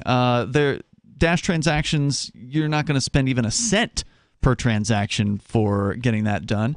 They've got some really cool features that have ensured that Dash is undefeated as the most useful cryptocurrency in the marketplace. And from a technical standpoint, Dash transactions are irreversible. Its network is protected from the dreaded 51% attack by their Chainlocks technology, and there's no need to wait for a confirmation before considering a Dash transaction complete. So it's great for merchants. Dash is one of the oldest cryptocurrencies and is widely available on exchanges and in multi-crypto wallets. It's easy to get and use Dash. You can start by learning more at Dash.org. And big thanks to the Dash DAO, that's their decentralized autonomous organization, for sending us 32 Dash per month to promote Dash on the air. You can visit Dash.org to learn about Dash. That is Dash.org. We go to your calls and thoughts. Let's talk to Willie. He's in New York. You're on Free Talk Live. Go ahead, Willie. Yeah, the child protection services, I think they're the biggest child traffickers. They're all in the nation right now. I just feel sorry for Jay Noon and everybody that gets involved with them and them sticking their nose in everybody's business and everything that doesn't need to be taken care of. They go in and they do stuff that doesn't need to be done. Who's a bigger moron than them is that Ricky from the Commonwealth. He calls in, and nobody's jealous of the Commonwealth. Nobody cares about the Commonwealth. That guy calls in every night about the Commonwealth and his racist antics. I'm tired of him, too. Yeah, so why do you say that DCYF or Child Protection, whatever they call themselves where you live, because there's always a different acronym, why are they child trafficking, though? What do you mean by that? All right, so, what they do is they get people, you'll give them money for taking kids in. So there's widows that like kids. So, they want to get with kids and they just pass them off to people they don't know. And then they go out and get good people like him. And Yeah, so to say a little more with the caller, to add to it. So what Child Protective Services is doing is they're getting paid by the federal government with the Clinton Child whatever Act that from 1997. It actually takes the money out of Social Security and it gives it to the states. And in fact, there's a documentary. I got to look that up so we can put it in the show notes. But it's called Save the Children, and it was on, I believe, Band.tv. So it was, one of these InfoWars type documentaries. And in that documentary, and there's actually a website that they talk about that I went to, but they had all the money listed that like these states have gotten from the Social Security Fund for Child Protective Services, and it's like insane amounts of dollars. So basically what has happened, it is funding this bureaucracy, and all the boots on the ground, the social workers, all the people that work, for these agencies are told that, if we don't get more money, you don't get a pension. This is how your pension works. We have to get more money. We have to constantly expand the system. It's the same thing with all the school employees. Like one of my relatives was in the Massachusetts school system her entire career, and she was told that the only way that her pension will hold up is if like 4 people replace her, when she retires. That they need and that is sort of kind of the way a lot of these pensions funds work. They have to have a whole bunch of people at the bottom putting in for the few collecting at the top, and then what happens when it contracts, it totally falls apart. So if these, except for I don't state think employees, that the people. I don't think the state employees are funding the other employees' pensions. It's the taxpayers that are funding that. And, the taxpayers, so the employee is funding it a little bit from what I understand now. This is just what was explained to me. I'm not like a financial guy. I don't really know. But basically, and yes, the employers are funding it also. But it's like the Postal Service, it's being paid for by the taxpayers. Correct. They're and not that's a paying federal for thing. their own pensions. The example I was given was, state of Massachusetts, school teacher basically. And she did pay into a pension, like whatever she could. But the pension was also paid into by the employer, and then they do, I don't know how it all works, but they pay in per employee. So you basically need more employees underneath you paying in to prop up the whole system. It was explained to me like 10 years ago. Okay. And it basically sounds like a total Ponzi scheme. It could be true. Yeah. If you guys know more about how that works, definitely weigh in on this. Willie, was there anything else you wanted to share about it? Not on that. I just wanted Ricky to know I can debate anybody. I don't need him to challenging me. He's a racist. I don't like him calling and making fun of all. Oh, you were the guy. Okay.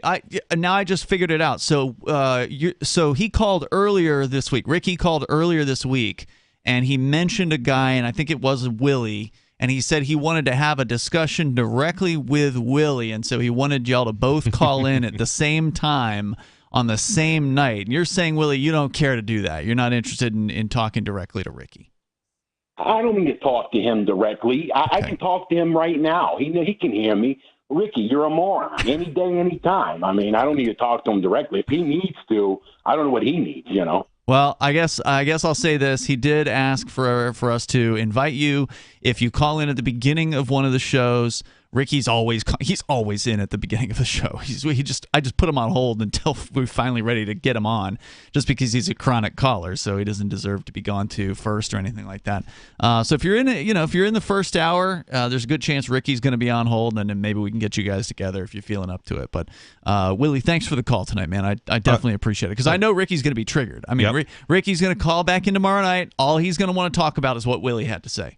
Anyways, so tiresome. Back to what Willie had to say about the child trafficking. Another thing that Child Protective Services is doing through family courts. Family court is terribly corrupt. Sure. So what they do is they seal all this stuff so nobody can investigate what's going on. So reporters can't look into it. So what happens is, a kid is taken into custody by DCYF or CPS. And then the kid is all of a sudden not around. Nobody knows where the kid is. And they just say, oh, the kid's a runaway. Well, what they do not do is they do not report runaways as missing. So what happens is the kid goes missing. A lot of times the parent are like, poor, low class, people who struggle, with symptom or struggle with drugs or addiction, whatever. They're poor people, generally in cities, usually on welfare, some kind of social assistance. And the kid gets taken away, and they're like, oh yeah, you can see this kid, this day or that day. And so what happens is all of a sudden the kid disappears. And then the mom's like, or your mom would be like, oh, you took my kid, put it in a foster home. Where is he or she? Kind of like this Montgomery Harmony, who was a young girl that was gone for 2 years here in New Hampshire while she was in custody of DCYF. And the mother was basically throwing an absolute fit. Where's my baby? Where's my baby? Where's my daughter? The kid was like 5 when she disappeared. And they just, found like she died. And what? Yeah, I guess she's dead. And she'd be how the hell did right that now. happen? Like nobody really knows.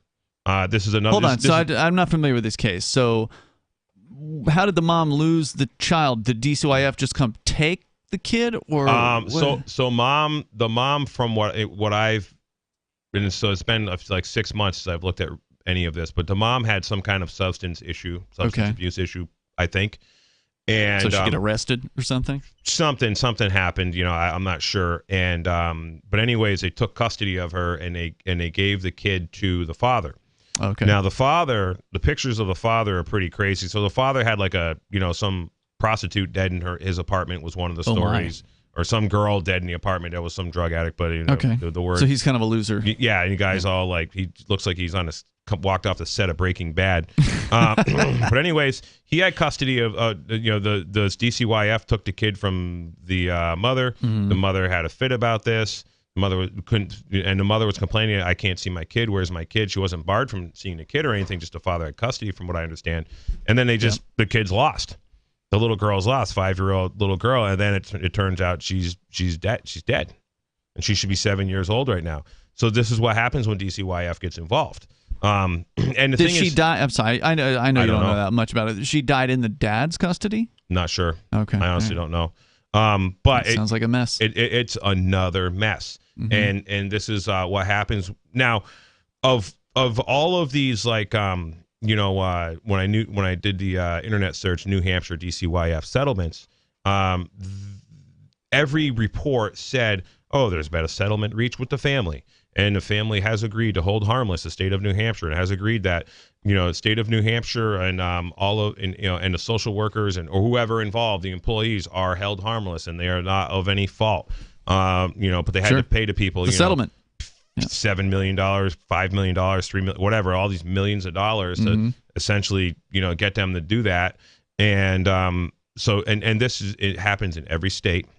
And it is, you really watch Save the Babies. That's a documentary. Great documentary. Let's go to the phones here. We got Dylan on the line calling, I think are you in Vermont tonight, Dylan? Yeah, I am in Vermont. Welcome, sir. Yep. What's on your mind? Yeah, Save the Babies, Jay. We watched that in the last year, and man, is that disturbing. If anybody hasn't seen that, they absolutely have to watch that, because this is what's going on. This child trafficking. Yeah, well, and it's been going on. I mean, it's a tough thing to change the system, because anybody, if you were talking about contacting state reps, Jay, about quote unquote doing something here. I mean, if a state rep actually proposes to abolish DCYF, of course the opponents will say, "Oh my God, you must hate children." Right? So then you're going up against that, and that's not an easy thing to do. And the reality is, if you support DCYF, you hate children, because the proof is in the pudding. The evidence is Health and Human Services, who controls DCYF, is the most destructive agency in New Hampshire for a multitude of reasons. The hundreds of millions of dollars of liabilities that taxpayers have expelled just in DCYF, and everybody dying of these fentanyl and heroin overdoses, all these people living in these drug encampments around Manchester and Concord, and and all these places, they are all on welfare. Mm-hmm. When I say they're all on welfare, you could probably find one that's not. But they are pretty much all getting some form of money from Health and Human Services. And when you go to a national park, when you're in, Trail Ridge National Park in the middle of the Colorado Rockies, they have a sign every 5 feet. Do not feed the wildlife. If you feed the wildlife, they will become dependent on humans and they will not be able to survive. Well, this is exactly what Health and Human Services is doing. So the whole department really should be abolished, not just DCYF, but Health and Human Services should be 100% abolished. Right, and of course it was if I recall correctly, during the COVID nonsense, all the money that was coming in from the federal government was going to DHHS, was it not? Yes, yep. Like millions upon millions of dollars to promote the federal government's concepts. Dylan, what did you want to share with us tonight? Well, Jay's going through the ringer, and Jay and Shallon with their court case. And so, Jay, did you end up talking to Sherm or checking out Cal Washington? Yet. I did not yet. Okay, well, as we all know, Jay, you're really versed in common law. Are you familiar with merchant law? A little bit. What are we talking about here? What does that mean? What's that, Charlotte? Law merchant. Law merchant, sorry. Charlotte's here with me. Law merchant probably has to do with commerce, things that would be coming in from another nation, possibly. It's like stuff that's imported, that is received from a ship's berth across a dock, maritime law stuff. Is this the gold fringe on the flag thing that we're talking about here? Could be. Yeah, I'm not sure about the gold fringe on the flag thing, but this Cal Washington, probably within the last 5 years or so, he went through a huge custody battle up in Canada. And he said that, he did his best to fight and things didn't work. He would have the right argument and things did not work. And he was like, what am I missing here? What's going on? And he said that judges even sometimes encouraged him to keep going. He said that he was smart to keep going. Can you give us an overview of this merchant law? Like, what does it mean, and how does it apply in the case of child custody? So, well, I don't know if it's just specifically for child custody, but this seems to be the presiding jurisdiction is common law fused with law merchant. And that's above, like the United States Constitution has been fused into the courts long time ago and not talked about. And so even if you go into court and you have all the right arguments and you say all the right things, they've learned to overcome a lot of that stuff over the years. But when you start playing by the right set of rules and you start letting them know that you can hold them liable and you put the liability back on them, they start to not want to deal with you at all. And so that's what happened with him. Cal Washington had judges that were like running off the bench when he started to realize that the law merchant fused with the common law was the system and the rule book that you have to play by with these guys. And so premise is that we're falling into all this under tacit agreements. And when you realize that and you let them know you know that, and you tell them, hey, I'm not accepting your offer, and you make a counter offer. I tried that a long time ago in Keene District Court. It was the first time I got arrested walking into court. I said to the judge, "Are you making an offer?" And he immediately had me arrested, charged with contempt of court. Yeah, so you knew you were doing the right thing, because when they do those intimidation tactics, so you should and as soon as you got back out, if I was you, I would have went right back to that, because they had the rest of the trial in a secret chamber, and they refused to put it in front of the rest of the audience, so no one got. Well, they actually had it on like a TV screen in the other room. They moved me into this chamber, and they continued so they can mute the trial you whenever they wanted. Well, they didn't quote unquote mute it, but you couldn't even hear it really in the courtroom, is what the people said. So it was supposed to be public, but it really wasn't. It was a total sham, and then I got hit with, I think, 2 more contempt of court charges back there in the secret tribunal. So yeah, it's an interesting theory, but whether or not these theories actually work in court is a whole other story. Have you actually tried this one, Dylan? I have not tried it, but Sherm, the gentleman that we recommended Jay to call and talk to, Shiloh knows him very well, and he actually knows Cal. And so Cal's used it successfully. He said that was the turning point for him when he started using this mercantile stuff and not backing down. So, yeah, they're going to test you. Maybe where would people go to learn more about this one? What would you say about that? I mean, Cal's got his website, Empower Movement. Yeah, probably. And there's a lot of videos with Cal Washington. Can't quite make out what she said. What was that, Dylan? There's Cal Washington's website is empowermovement.org. Empowermovement.org. But a lot of videos as well. And Jay was right. So the law merchant is like a commercial maritime. Commercial maritime, basically contract agreements for people who are wanting to travel around and trade and stuff. And so what happened is that there was like common law, which actually has a lawful authority, and then this like law merchant kind of just like moved in. And so law merchant is like basically what we're dealing with. We're not dealing with like a lawful authority when we're going to the courtroom anymore. We're dealing with like commercial. It's like business. And how that's supposed to work is, like there has to be an agreement because they don't have a lawful authority. So they don't have any power over you. You give them the power over you by agreeing, whether you're, agreeing willingly or you just don't not agree. And that's what the tacit agreement is. Yeah. And, there's been theories about this for a very, very long time. It's an interesting theory. I would love to see some evidence that it actually works for people. I mean, there's a lot of gurus out there that will claim that they've done these things, but they provide no proof of their claims. There's no video showing this stuff working in court. And I want there to be. I really do. Do you know of some video or proof of these claims, caller? Shiloh? I don't know of any videos of him in court.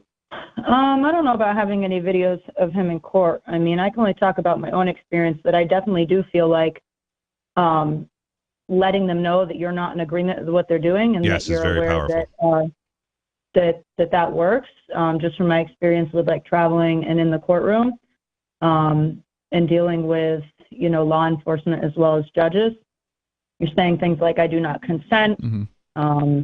I'm not waiving any of my rights.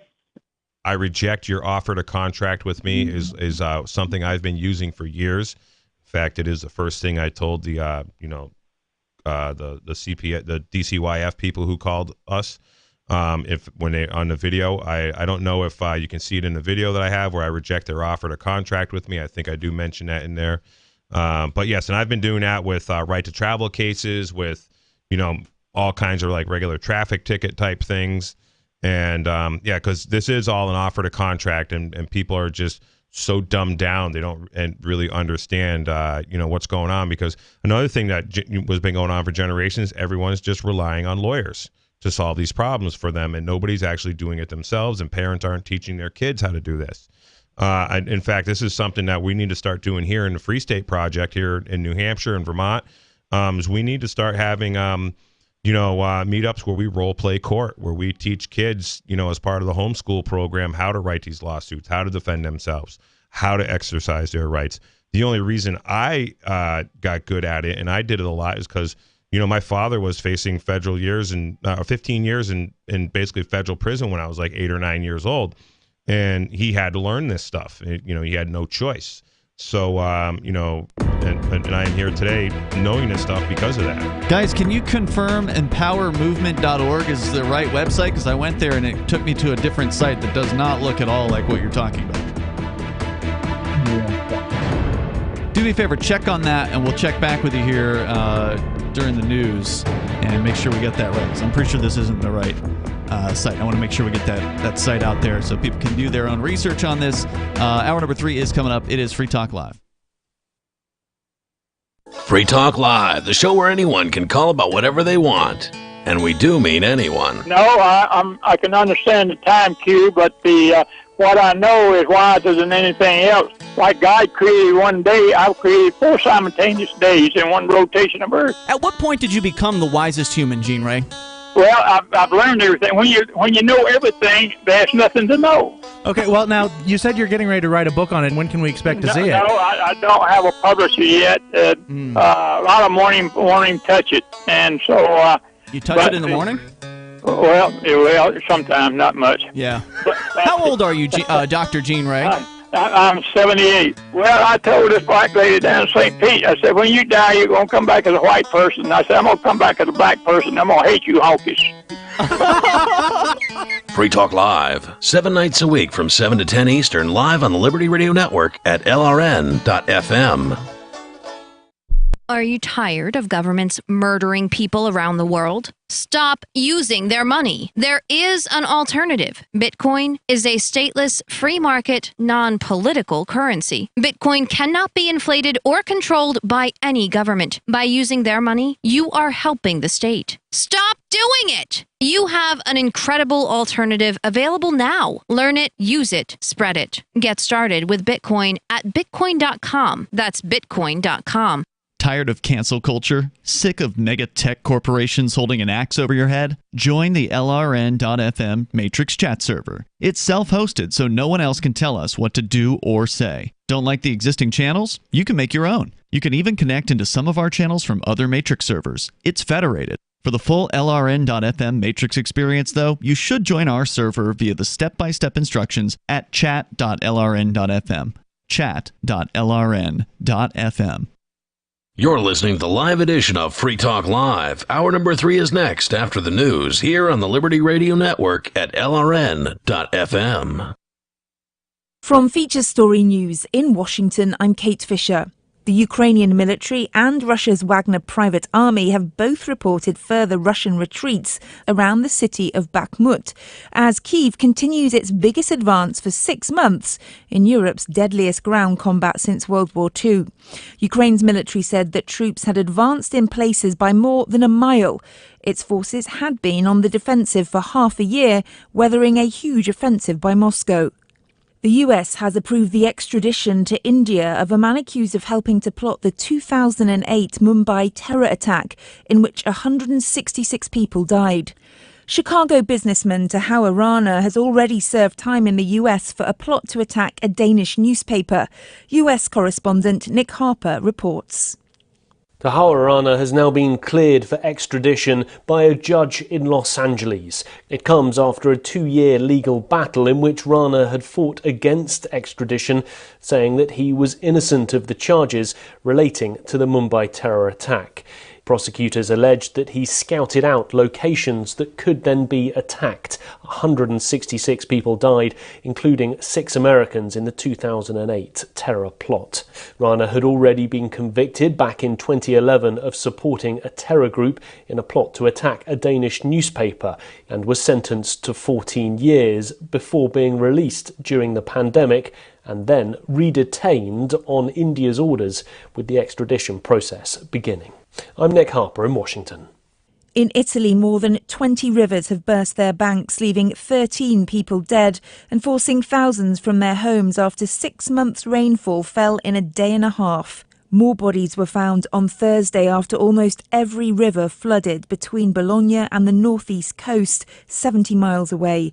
There have been some 280 landslides. Florida's Republican Governor Ron DeSantis is set to officially enter the 2024 U.S. presidential race next week, according to multiple reports citing people familiar with the matter. He would become former President Donald Trump's biggest rival for the Republican nomination. Montana is becoming the first U.S. state to ban the social media app TikTok. The Chinese-owned media giant will be banned in the state from January the 1st, 2024. Greg Gianforte is the governor of Montana. The Montana Constitution has a very broad protection for individual privacy, and TikTok violates that. I would have liked to have picked up other social media apps owned by foreign adversaries, but this is a good step in the right direction.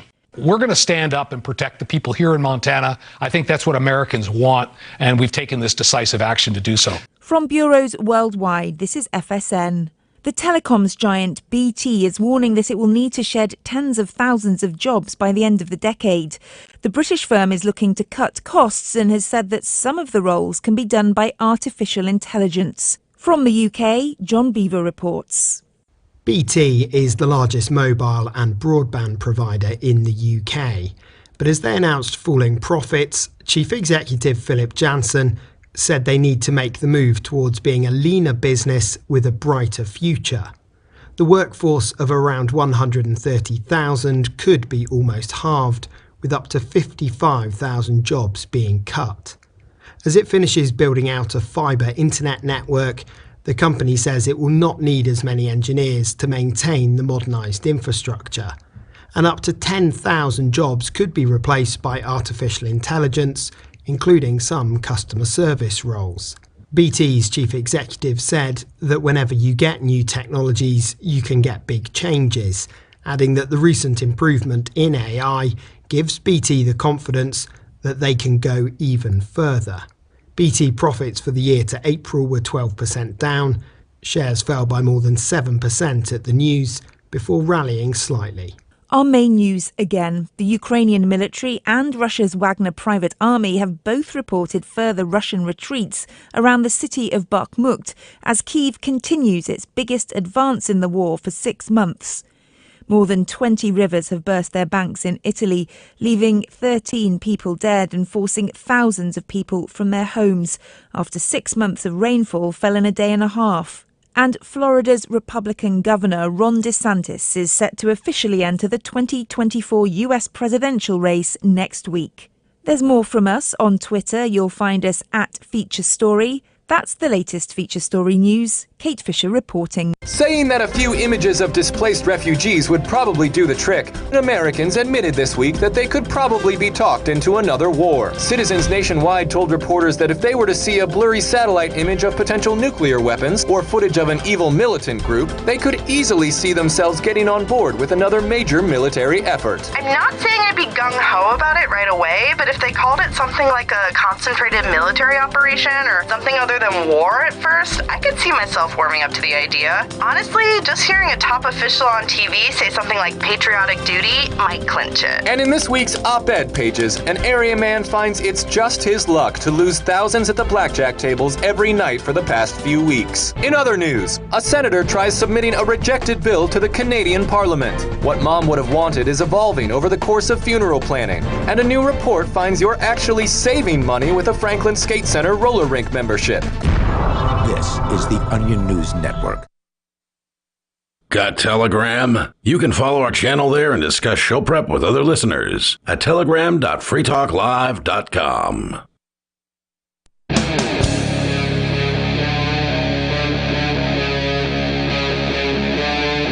Free Talk Live. This is Free Talk Live. You can join the show here. You can bring up whatever you want. The number is 603-283-6160. That's 603-283-6160. And joining you here in the studio tonight, it's Ian. And Jay Noon.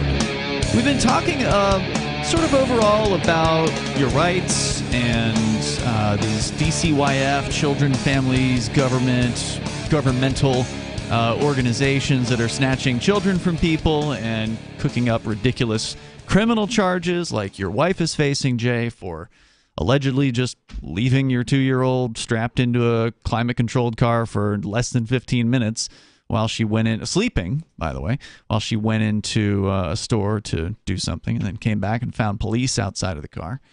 You're dealing with that situation. It's going to trial on June 1st. And, of course, whenever somebody's in a situation like this, people who you know, who care, want to do what they can to help, whether that's writing a letter to the judge, as apparently people can do in your case, and you're going to put some instructions at jnoon.com. They're not there yet, right? They're not there yet, no. But they will be... Tomorrow we'll get that up there. By the weekend, okay. Yep. So by this weekend at jaynoone.com, you can find the instructions to contact the judge there. But, of course, there's always people that have theories about how to do court better. And I really appreciate these people. I don't want to make it sound like I'm super critical of them. I am glad they exist. I think that they help people think outside of the box. I think it is a good idea to try new things or to try things that are different because you never know what's going to work.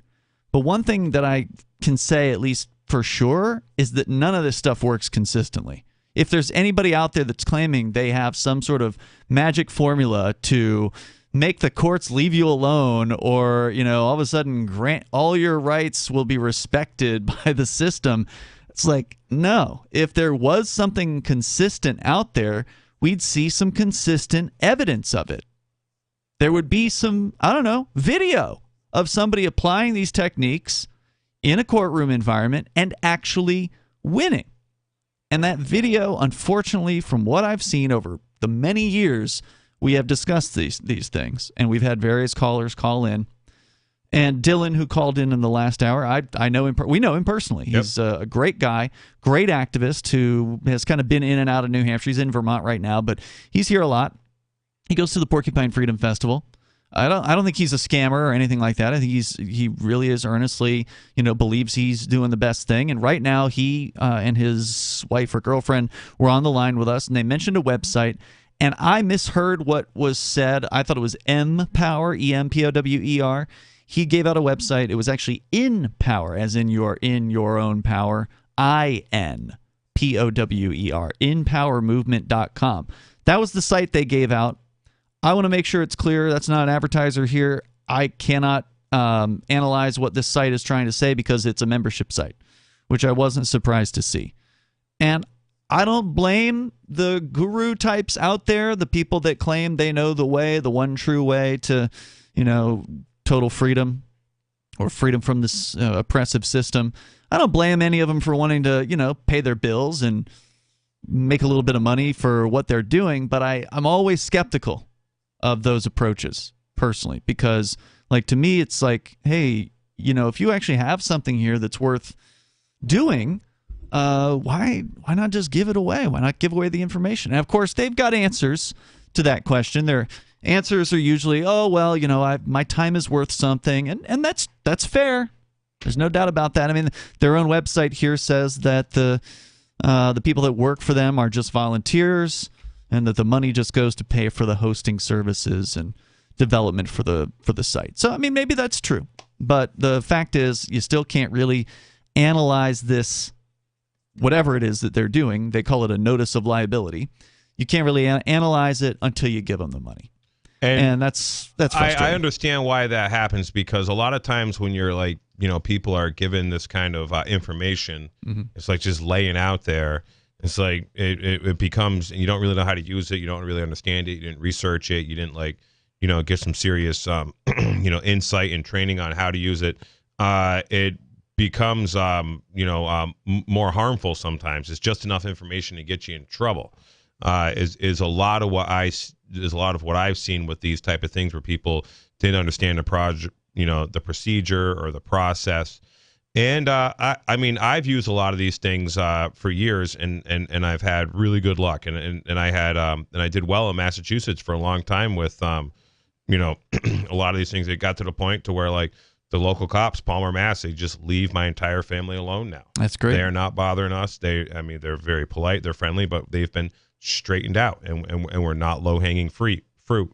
But that is a part of this, right? Like if they know, we were touching on this in the last hour, is people who make statements like, I know my rights or whatever, and you act like you know your rights. You don't talk to the police when they come up to you. You don't when they ask you questions, you say, I don't answer questions, right? Like there's certain things that you can do to make it known that you are the hard target, that you are the person who will stand on their rights and will stand in power, as this particular site would probably suggest that you do. It's not necessarily true that you have to get the exact, cross the T's and dot the I's correctly on all the forms or whatever, as long as they know they're dealing with somebody that's going to not be a pushover. In some cases, that can be enough to get them to back off. Not always.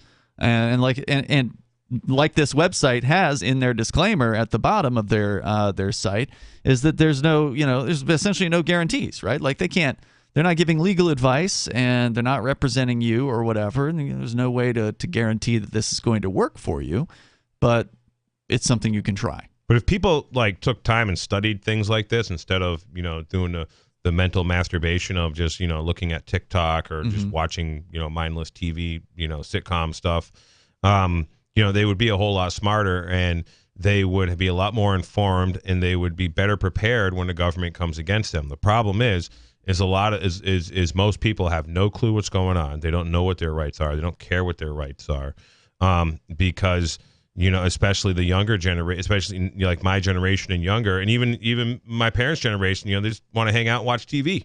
The younger generations are, they're all addicted to an internet device now, and then the internet device is controlling them and, persuading and just making them lazy and just get along. And it's like, oh, I'll just hire an attorney. I'll take out a loan to hire the attorney. Even like J.R. Hull, smart dude, state representative, successful guy.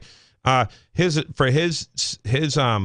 DCYF interaction, his Health and Human Services interaction, cost him $38,000 in lawyers' fees. Wow! And that was actually to get his kids back, right? They never took his kids away because they left. You know, let's not forget, J.R. Hull got tipped off indirectly by a YouTuber, a local YouTuber who was sitting there in a hospital on the other side of, you know, like they got these cheap little walls, these office cubicles, to where a pediatrician is on the phone with DCYF and basically talking about going and getting an order to steal these guys' kids because he gave the kid, one of his kids, ivermectin. Oh my God! Totally safe, Nobel, winning drug. And this is what kind of. And he paid an attorney $38,000. It cost him $38,000. Make them go away. Make it go away. And he's currently involved in a lawsuit right now against them. Wow. I don't know what the but he is currently a state representative here in New Hampshire. And actually, that's the only reason he even ran for state representative, because these guys came after him. He was basically retired from doing that job. He had enough. He was previously, that's true. I want to go to the phones here. You can share your thoughts with us. We got Perry on the line in California listening to K-Talks. Go ahead, Perry. Yeah, thank you very much. What I wanted to say is that I wanted to mention something about the American legal system in a moment, but if I could. But first of all, that Daniel Penny that in New York. Familiar with it? Yeah, this is the subway choking case. I couldn't remember when I screened your call which one Penny was, but you clarified he was the one who did the choking against the other guy who subsequently died as a result. Well, I'm suggesting to your audience if we could send money to his defense. I feel sorry for the guy. He's mentally ill, whatever. But the problem is our system is so broken.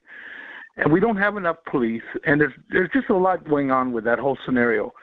So what we need to do is have more people like him to defend ourselves, because we can't have our society running amok like this, where people are getting hit over the head with a bat or pushed in front of a subway or whatever it is.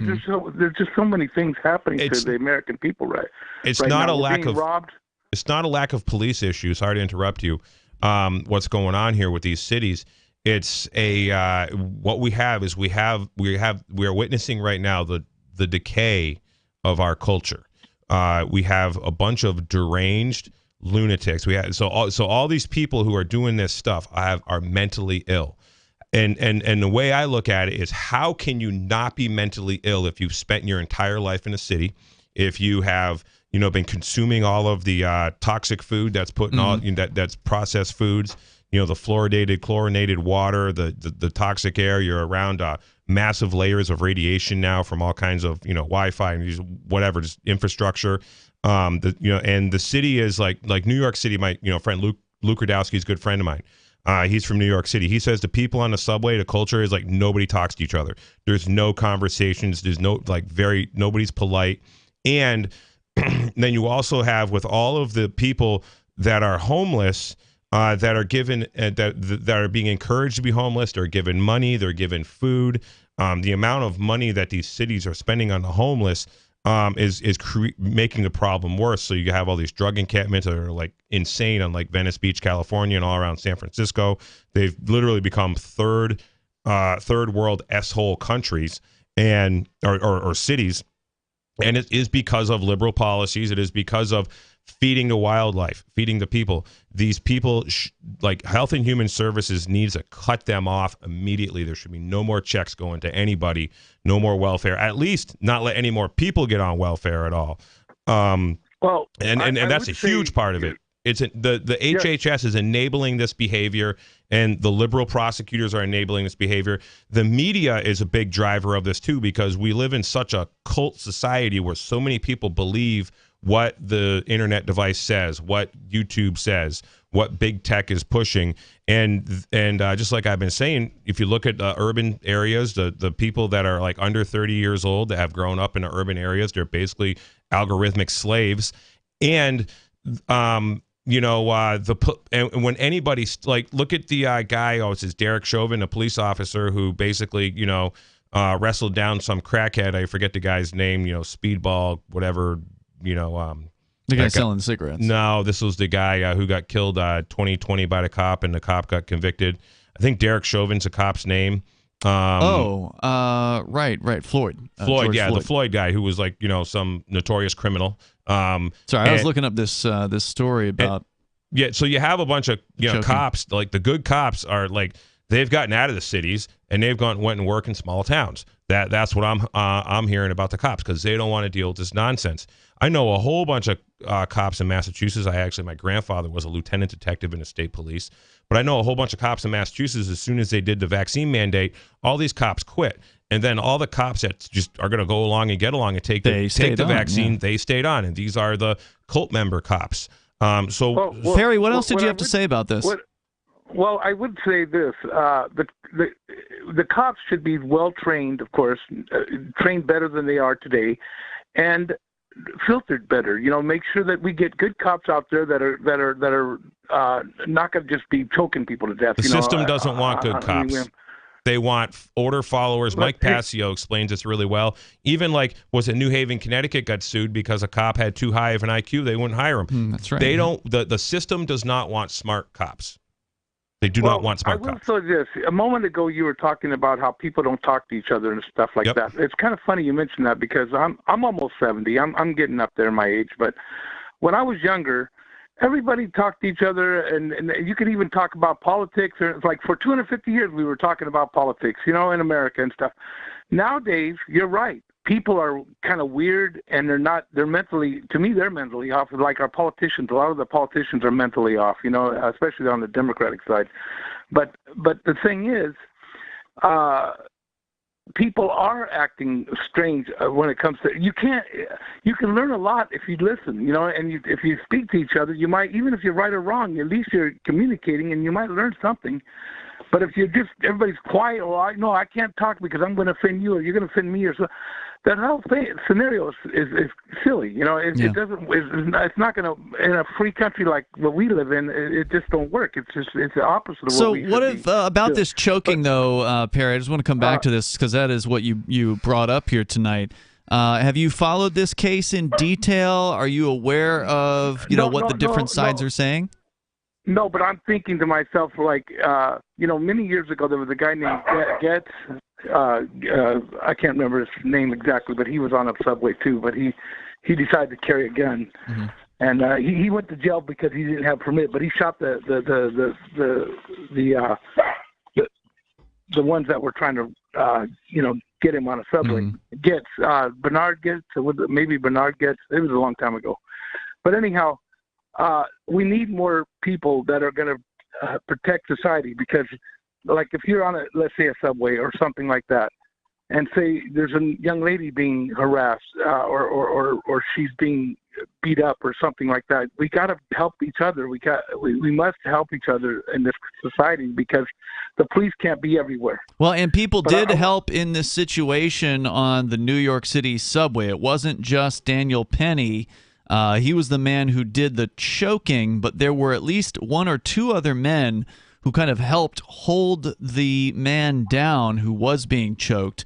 And I guess police are currently looking to identify who those men were. I don't know if they're going to be facing charges as well. But according to a recent New York Post story on this, published, looks like today, they're saying some passengers did say they felt threatened by Neely, who was the person who ended up dying in this case. That was the crazy schizo guy who started to act fairly erratic on the subway, and that is what resulted in the man choking him out. The story that when we first discussed it on the air, what we heard was from one witness, and we only heard from one witness at that point, who claimed that the Neely had not done anything to deserve being choked out. He claimed that he was talking crazy, but that he hadn't actually committed any kind of active threats.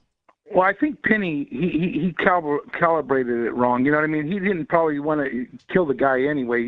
I think it just turned out like that. But this is what happens when. But the guy's been arrested. The bad guy was arrested 40 times already, and he had. Punched a 67-year-old woman. He had done all kinds of stuff. He threatened to kill people, said he was ready to die. They put him in what I had heard is they put him in what's called like a mercy hold. Is that like how you restrain somebody? I'm not sure if I'm saying it right. And basically all the passengers, from what I'm hearing, were like happy that this guy was subdued. And then I was listening to the radio coming down, podcast coming into the studio, and I forget which one it was, but they were basically talking about how like the leftist New York media is calling that all of the people on the train are responsible for this death because they didn't stop the guys from the Marine there, Daniel Penny, didn't stop him, and his thing is last I heard was at $2.5 million as a defense fund, and I've heard about that. Yeah, this guy should be given a Medal of Honor, not being charged for murder.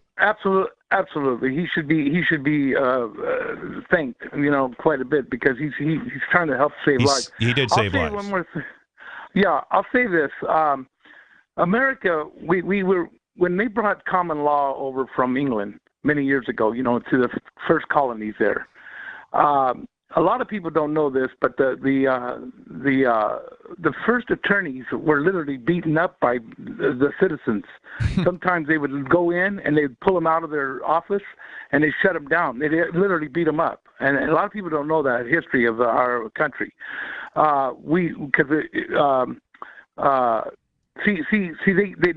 The lawyers at that time said, we're going to protect the people from the government. Well, that was a contradiction on its face, because we are the government. The people are the government. So that well, no, you've got it backwards. Wrong. The lawyers actually swear an oath of allegiance to the courts, so they actually are the government. I don't think the courts are government. Well, these U.S. district courts aren't government. I'm talking about at that time they were saying they were going to protect the people from the government. Yeah, but the idea that the people are the government is pure mythology. I mean, it's just false. No, I know. Well, the thing is, without justice, there is no peace, order, or freedom in any society. Our system is still corrupt. There's good and bad lawyers, don't get me wrong. There's good and bad lawyers.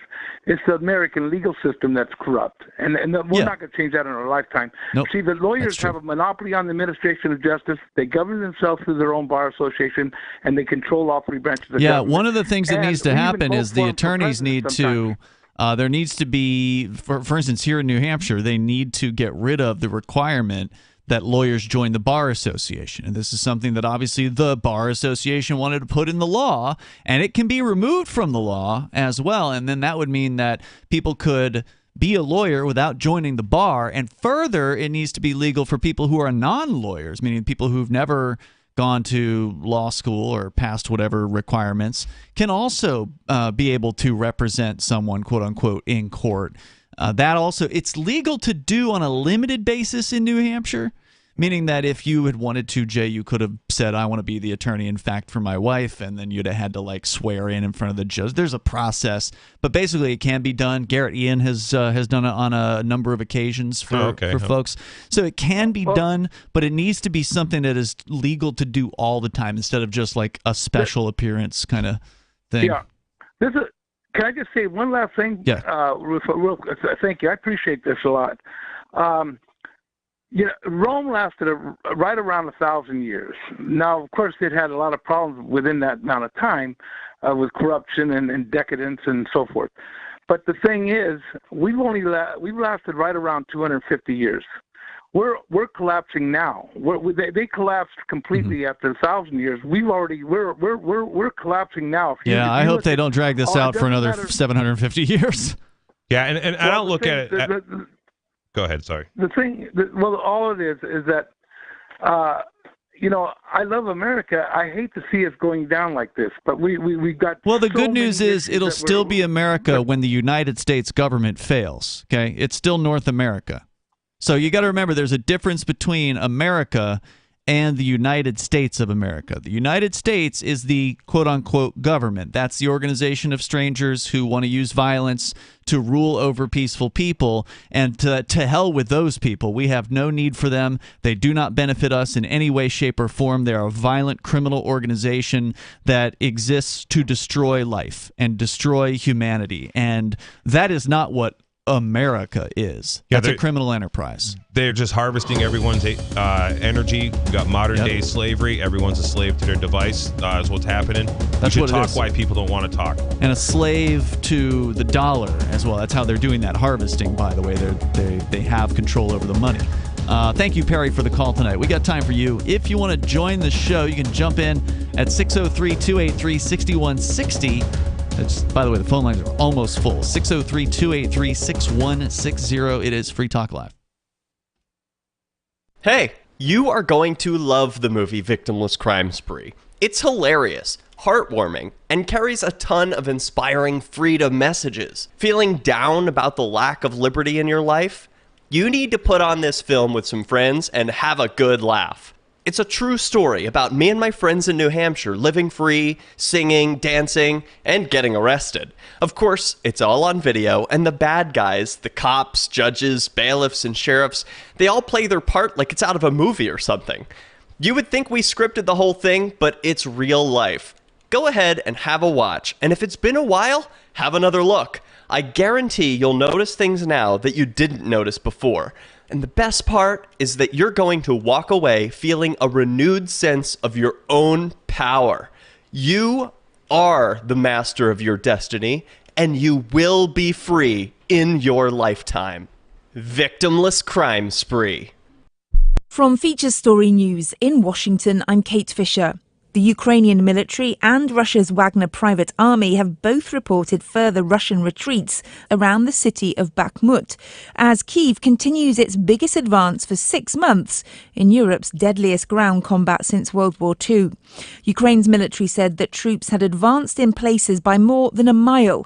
Its forces had been on the defensive for half a year, weathering a huge offensive by Moscow. The US has approved the extradition to India of a man accused of helping to plot the 2008 Mumbai terror attack, in which 166 people died. Chicago businessman Tahoe Rana has already served time in the US for a plot to attack a Danish newspaper. US correspondent Nick Harper reports. Tahoe Rana has now been cleared for extradition by a judge in Los Angeles. It comes after a 2-year legal battle in which Rana had fought against extradition, saying that he was innocent of the charges relating to the Mumbai terror attack. Prosecutors alleged that he scouted out locations that could then be attacked. 166 people died, including 6 Americans in the 2008 terror plot. Rana had already been convicted back in 2011 of supporting a terror group in a plot to attack a Danish newspaper and was sentenced to 14 years before being released during the pandemic and then redetained on India's orders, with the extradition process beginning. I'm Nick Harper in Washington. In Italy, more than 20 rivers have burst their banks, leaving 13 people dead and forcing thousands from their homes after 6 months' rainfall fell in a day and a half. More bodies were found on Thursday after almost every river flooded between Bologna and the northeast coast, 70 miles away. There have been some 280 landslides. Florida's Republican Governor Ron DeSantis is set to officially enter the 2024 U.S. presidential race next week, according to multiple reports citing people familiar with the matter. He would become former President Donald Trump's biggest rival for the Republican nomination. Montana is becoming the first U.S. state to ban the social media app TikTok.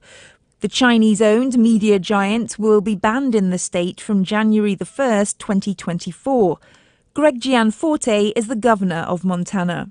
The Montana Constitution has a very broad protection for individual privacy, and TikTok violates that. I would have liked to have picked up other social media apps owned by foreign adversaries, but this is a good step in the right direction. We're going to stand up and protect the people here in Montana. I think that's what Americans want, and we've taken this decisive action to do so. From bureaus worldwide, this is FSN. Our Matrix server is about as free as internet chat can be. Join the existing rooms or create your own at chat.freetalklive.com.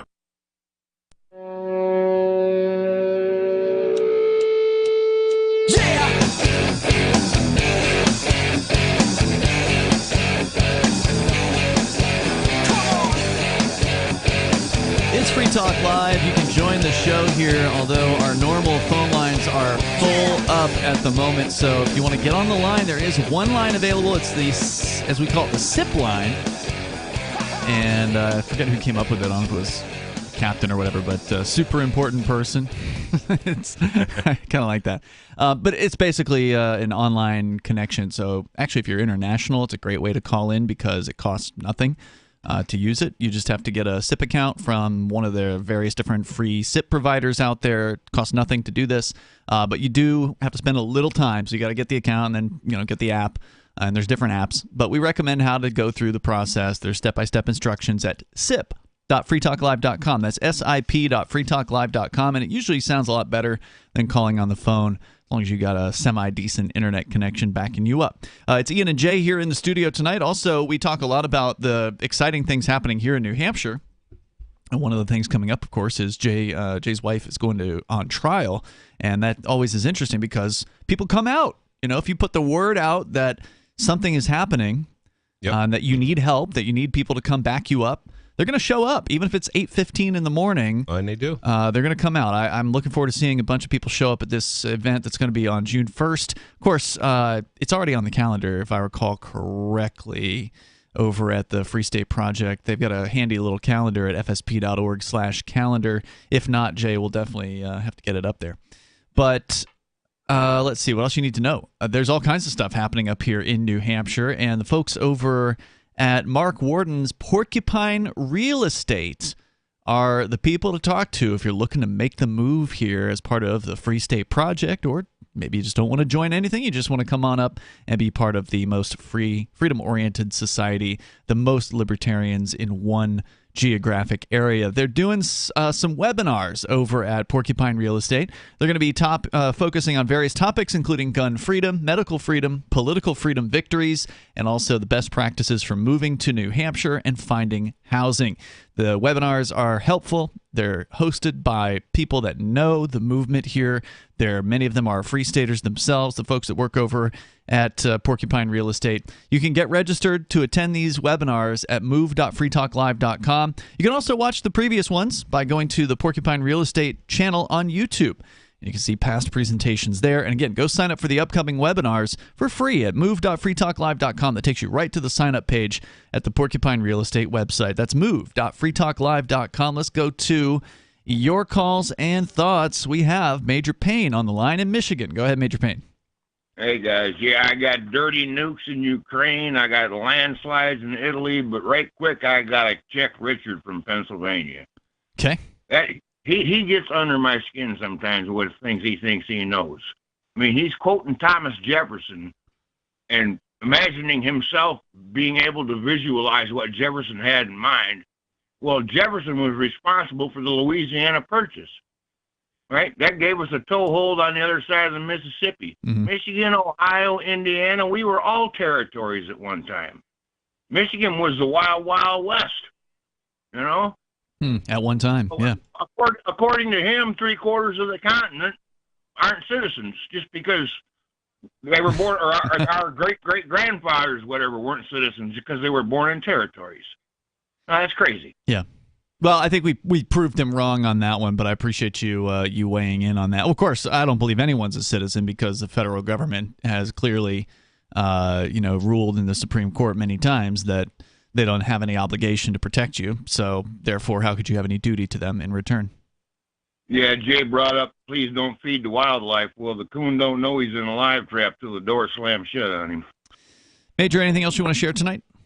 Yeah, evidently Russia blew up. You know what an ammo dump is? I guess now they call them a munitions depot. Yeah, it's where they store a bunch of weaponry and, things that could go boom. Yeah. So old Bonnie Prince Charlie there, he gave the Ukrainians a bunch of dirty, what I'd call dirty bombs. I don't know what they call the leftover spent uranium stuff they're putting in shells now. Mm-hmm. These things are all armor-piercing. And, of course, he can't use them in his arsenal or he'd, violate NATO's treaties or whatever using nukes. So he decides we'll just give them away to the Ukrainians. Well, the Russians blew up the whole damn ammo dump. Yeah, there's some pretty crazy video of that, too, by the way. Yeah, evidently you could see the blast from the satellites and from space and whatnot. It was so big.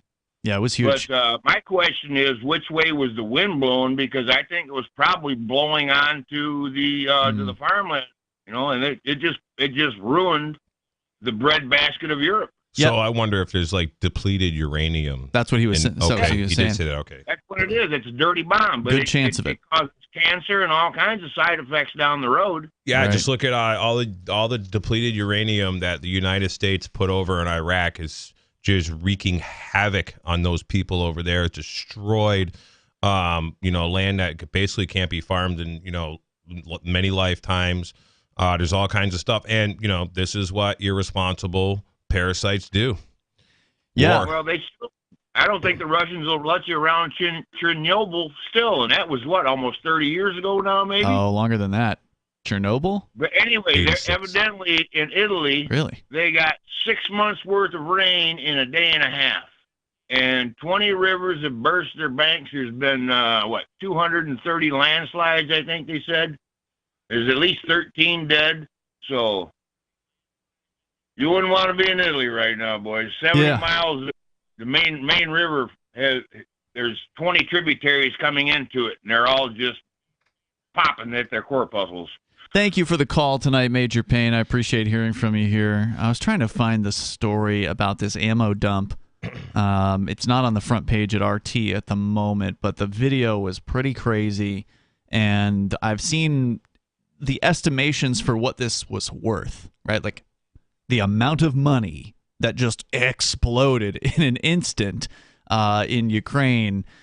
I've seen estimates as low as $500 million and as high as like $2 to $3 billion. Now, was this all discarded ammunition or stuff that they were planning on using? Pretty sure it was their facility where they were holding a bunch of this stuff. So you know who that benefits tremendously, right? The military-industrial complex. Yeah, the weapons manufacturer. Because if you're someone that manufactures a specific widget, and all of a sudden $500 million worth of those specific widgets disappear, well, the widgets that you're going to manufacture tomorrow or have in the warehouse just became worth a heck of a lot more. That sounds like it's pretty convenient for KBR and Boeing and all these other parasites that are being funded by the tax slaves. The number here, if you want to join us, 603-283-6160. Let's continue with your calls and thoughts here. We have Major Payne in the butt calling in from New Mexico. You're on Free Talk Live. Oh, I'm in the hour and 32 minutes and 9 seconds on hold. I'm in the Congratulations. That's okay now. Thank you. We got it cleared with the FAA, the FCC, the ADA. You're good to go. ADL. What you got?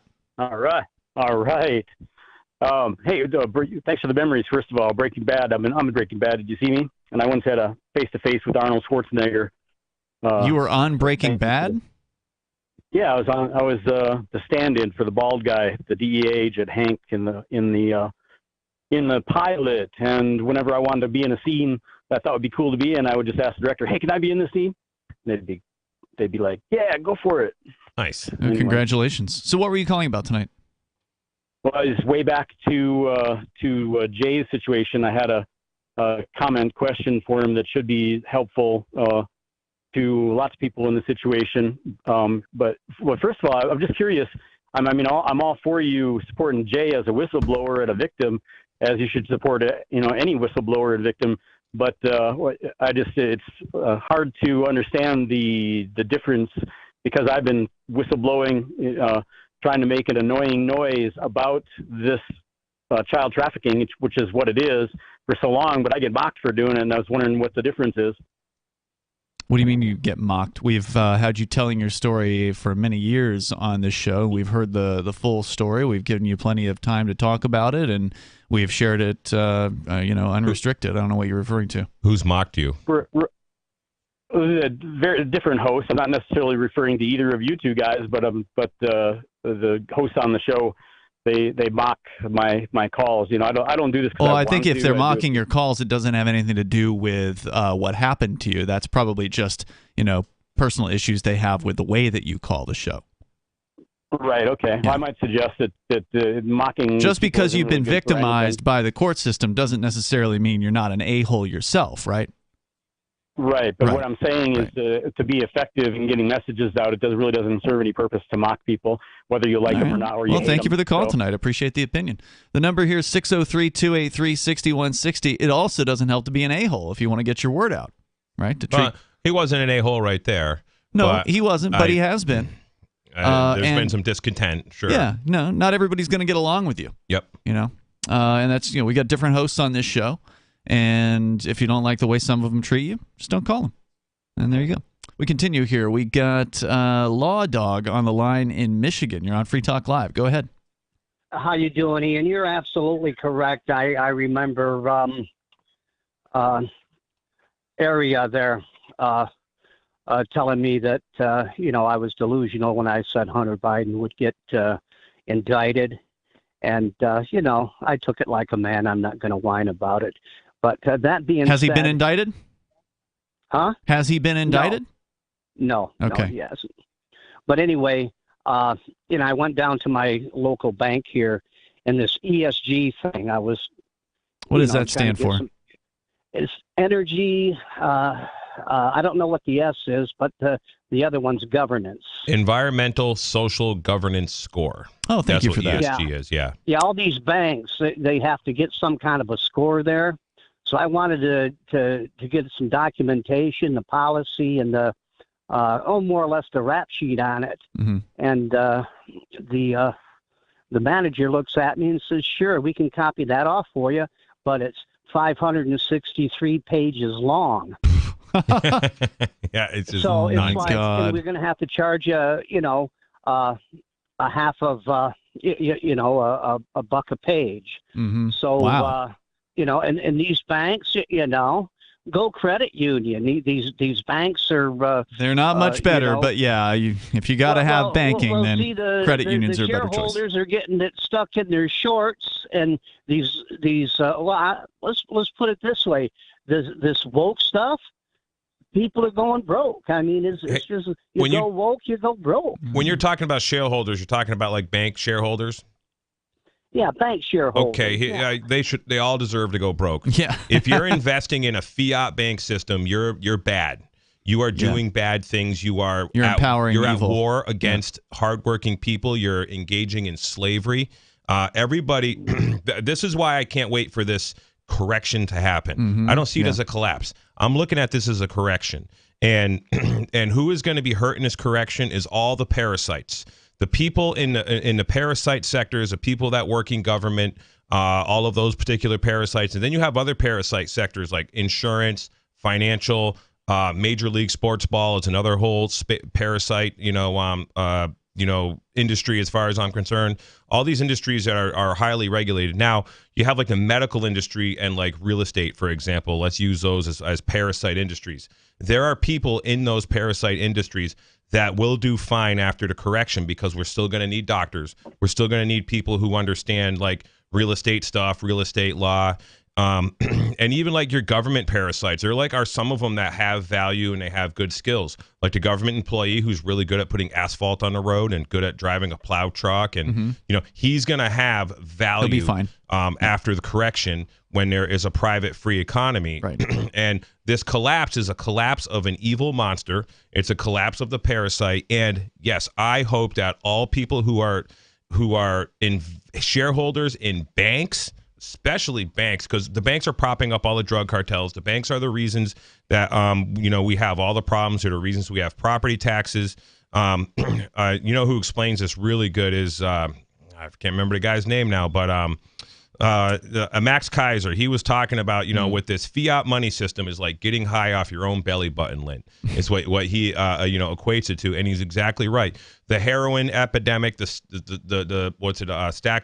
Stackler family or whatever they're called. Those guys couldn't have gotten the power, couldn't have gotten the funding without banks. War could not happen without banks. We would not have finance both sides in a lot of cases. We could not have had World War I unless the Federal Reserve was created. We could not have had World War II if it wasn't for banks financing the war. And we also wouldn't have had all the wars that we've had since those wars if it wasn't endless war. For the need for the banks to dominate the world with their fiat currency, mostly the U.S. dollar. So banks are evil, and those who support banks deserve to lose their assets. Law Dog, thank you for the call tonight. I appreciate hearing from you here. Let's talk to, is it Tim? I think. Do we have you here, Tim? Yep. Can You're you hear on me? the air in Florida. Go ahead. Excellent. So I have a definition for government that I inadvertently acquired from the 1440 Daily Digest. I get it daily in the email. There was an article they sent me, Political Crisis in Ecuador. And if I may just read the very first paragraph, you'll see where I got the definition I'm going to give you. Okay. Ecuador's President Guillermo Lasso, not sure if I'm pronouncing that correctly, dissolved the country's opposition legislature yesterday, days before lawmakers were set to vote for his impeachment, setting off a period of presidential rule by decree ahead of snap elections. Lasso, a conservative banker elected in 2021, is accused of enabling an embezzlement scheme benefiting. Let me catch my breath here because this is actually very hilarious. He's accused of enabling an embezzlement scheme benefiting private contractors at the state's expense. And those 9 words, I think, are the perfect definition of government. Embezzlement scheme benefiting private contractors at the state's expense. By state's expense, they mean the taxpayers, the people who are forced to pay the operating costs of the organization of people known as the state, because the state isn't paying for it, it's the taxpayers. And that is an excellent definition. I'm going to have to go back and listen to the shows so we can get that, or maybe somebody wrote it down. But and that's 100% true. Even right here in Ware, New Hampshire, we have some locals where they're really upset that there's a bridge that needs to be repaired, and all the equipment to repair the bridge has been sitting there doing nothing. And it costs thousands of dollars per week, for example. It's a town road. The Ware tax slaves are forced to pay for this. And it's just sitting there doing nothing. And the contractors who own this equipment are getting paid rent. It's the same thing. So this is happening in every little town, every little village, every federal project. Like I used to be involved in. It's the good old boys. That's all it is. And it's the good old boys at the local town level, and it's the good old boys at the state level, and it's the good old boys at the national level. I got a question though before you go on here, Jay.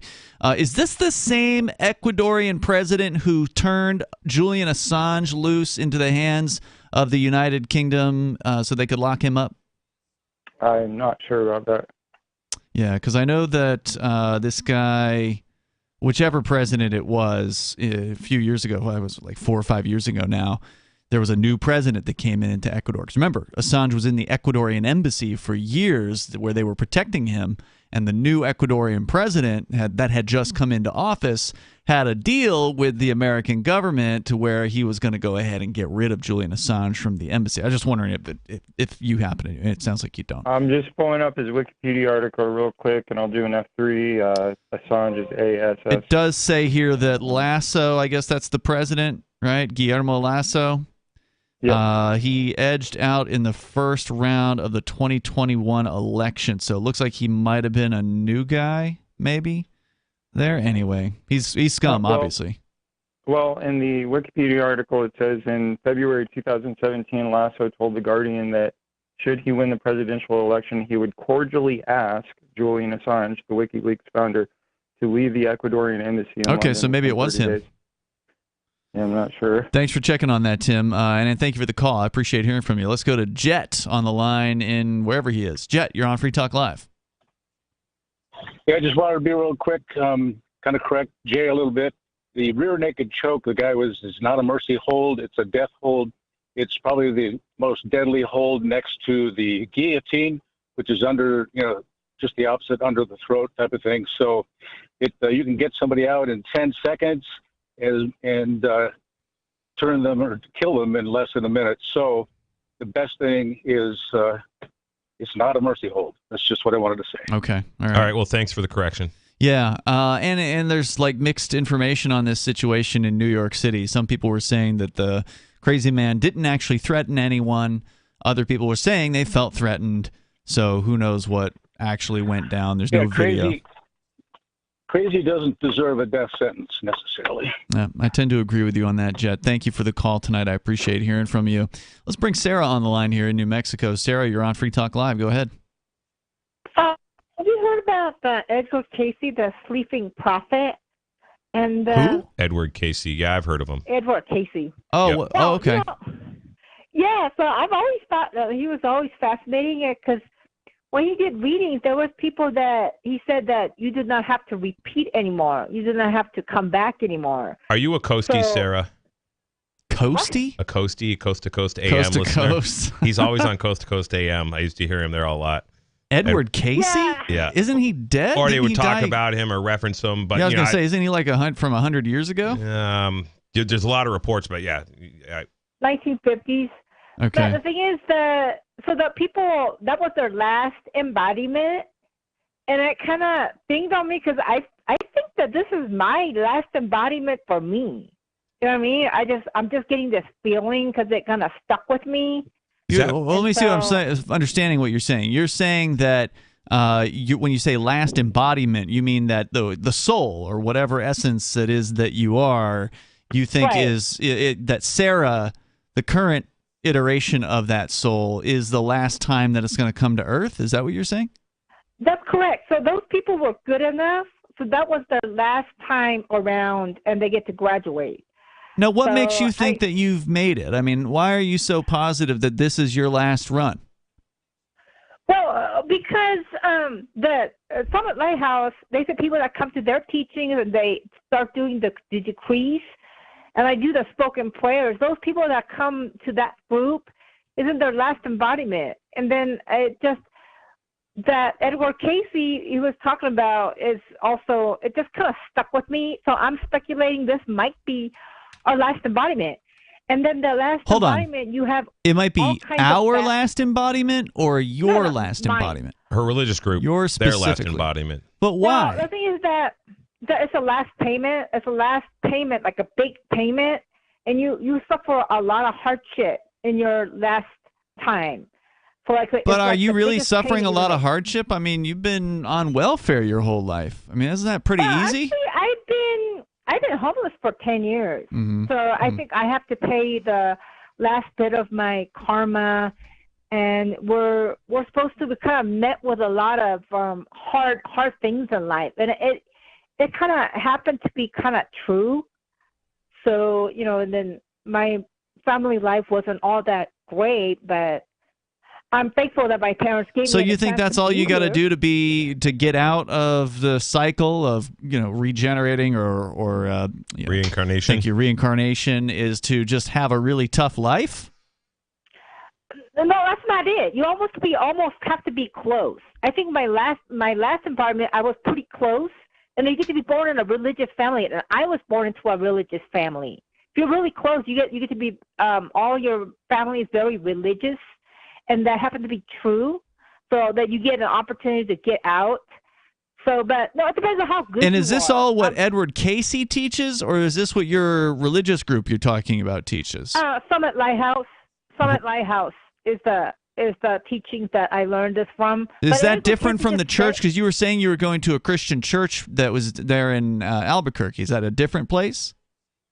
Well, I just go to all different ones. I wish we had more time to different talk about it because it is kind of an interesting discussion, Sarah, but we're out of time for tonight. Jay Noon, give us an update on Man Camp. So Man Camp, we're about halfway to our goal. We got a little over $2,500. All right. You got in about 2 more donations. weeks, So, right? Yeah, we got 2 more weeks till the 1st of June, which is our goal. It's also the court date. And if you want to donate to Man Camp, you can go to jaynoon.com. That's JAYNOONE.com. And you're going to help teach young people confidence by doing blacksmithing. We're going to do blacksmithing at Pork Fest. 6, 7-year-old kids can forge themselves some iron. Very cool. And some confidence. Yes. As a result. JAYNOONE.com. Also, you're going to get the instructions for people who want to write the judge. Yes. In your case. That'll be up there this weekend. And so check him out there. We'll see you tomorrow night online between now and then at freetalklive.com. Free Talk Live is brought to you by Dash Digital Cash. Dash is the cryptocurrency designed to be used for spending. In addition to being one of the world's first cryptocurrencies, Dash was the first crypto project to have a decentralized autonomous organization that to this day continues to improve and promote Dash. Every month, 10% of the mining rewards go into a treasury. Anyone with one Dash to spend can put forward a proposal to the Dash masternodes to vote on. The masternodes vet the proposals and decide which ones move forward and are funded by the Treasury. In fact, that's exactly how we got this sponsorship. Nowadays, DAOs are plentiful, but Dash paved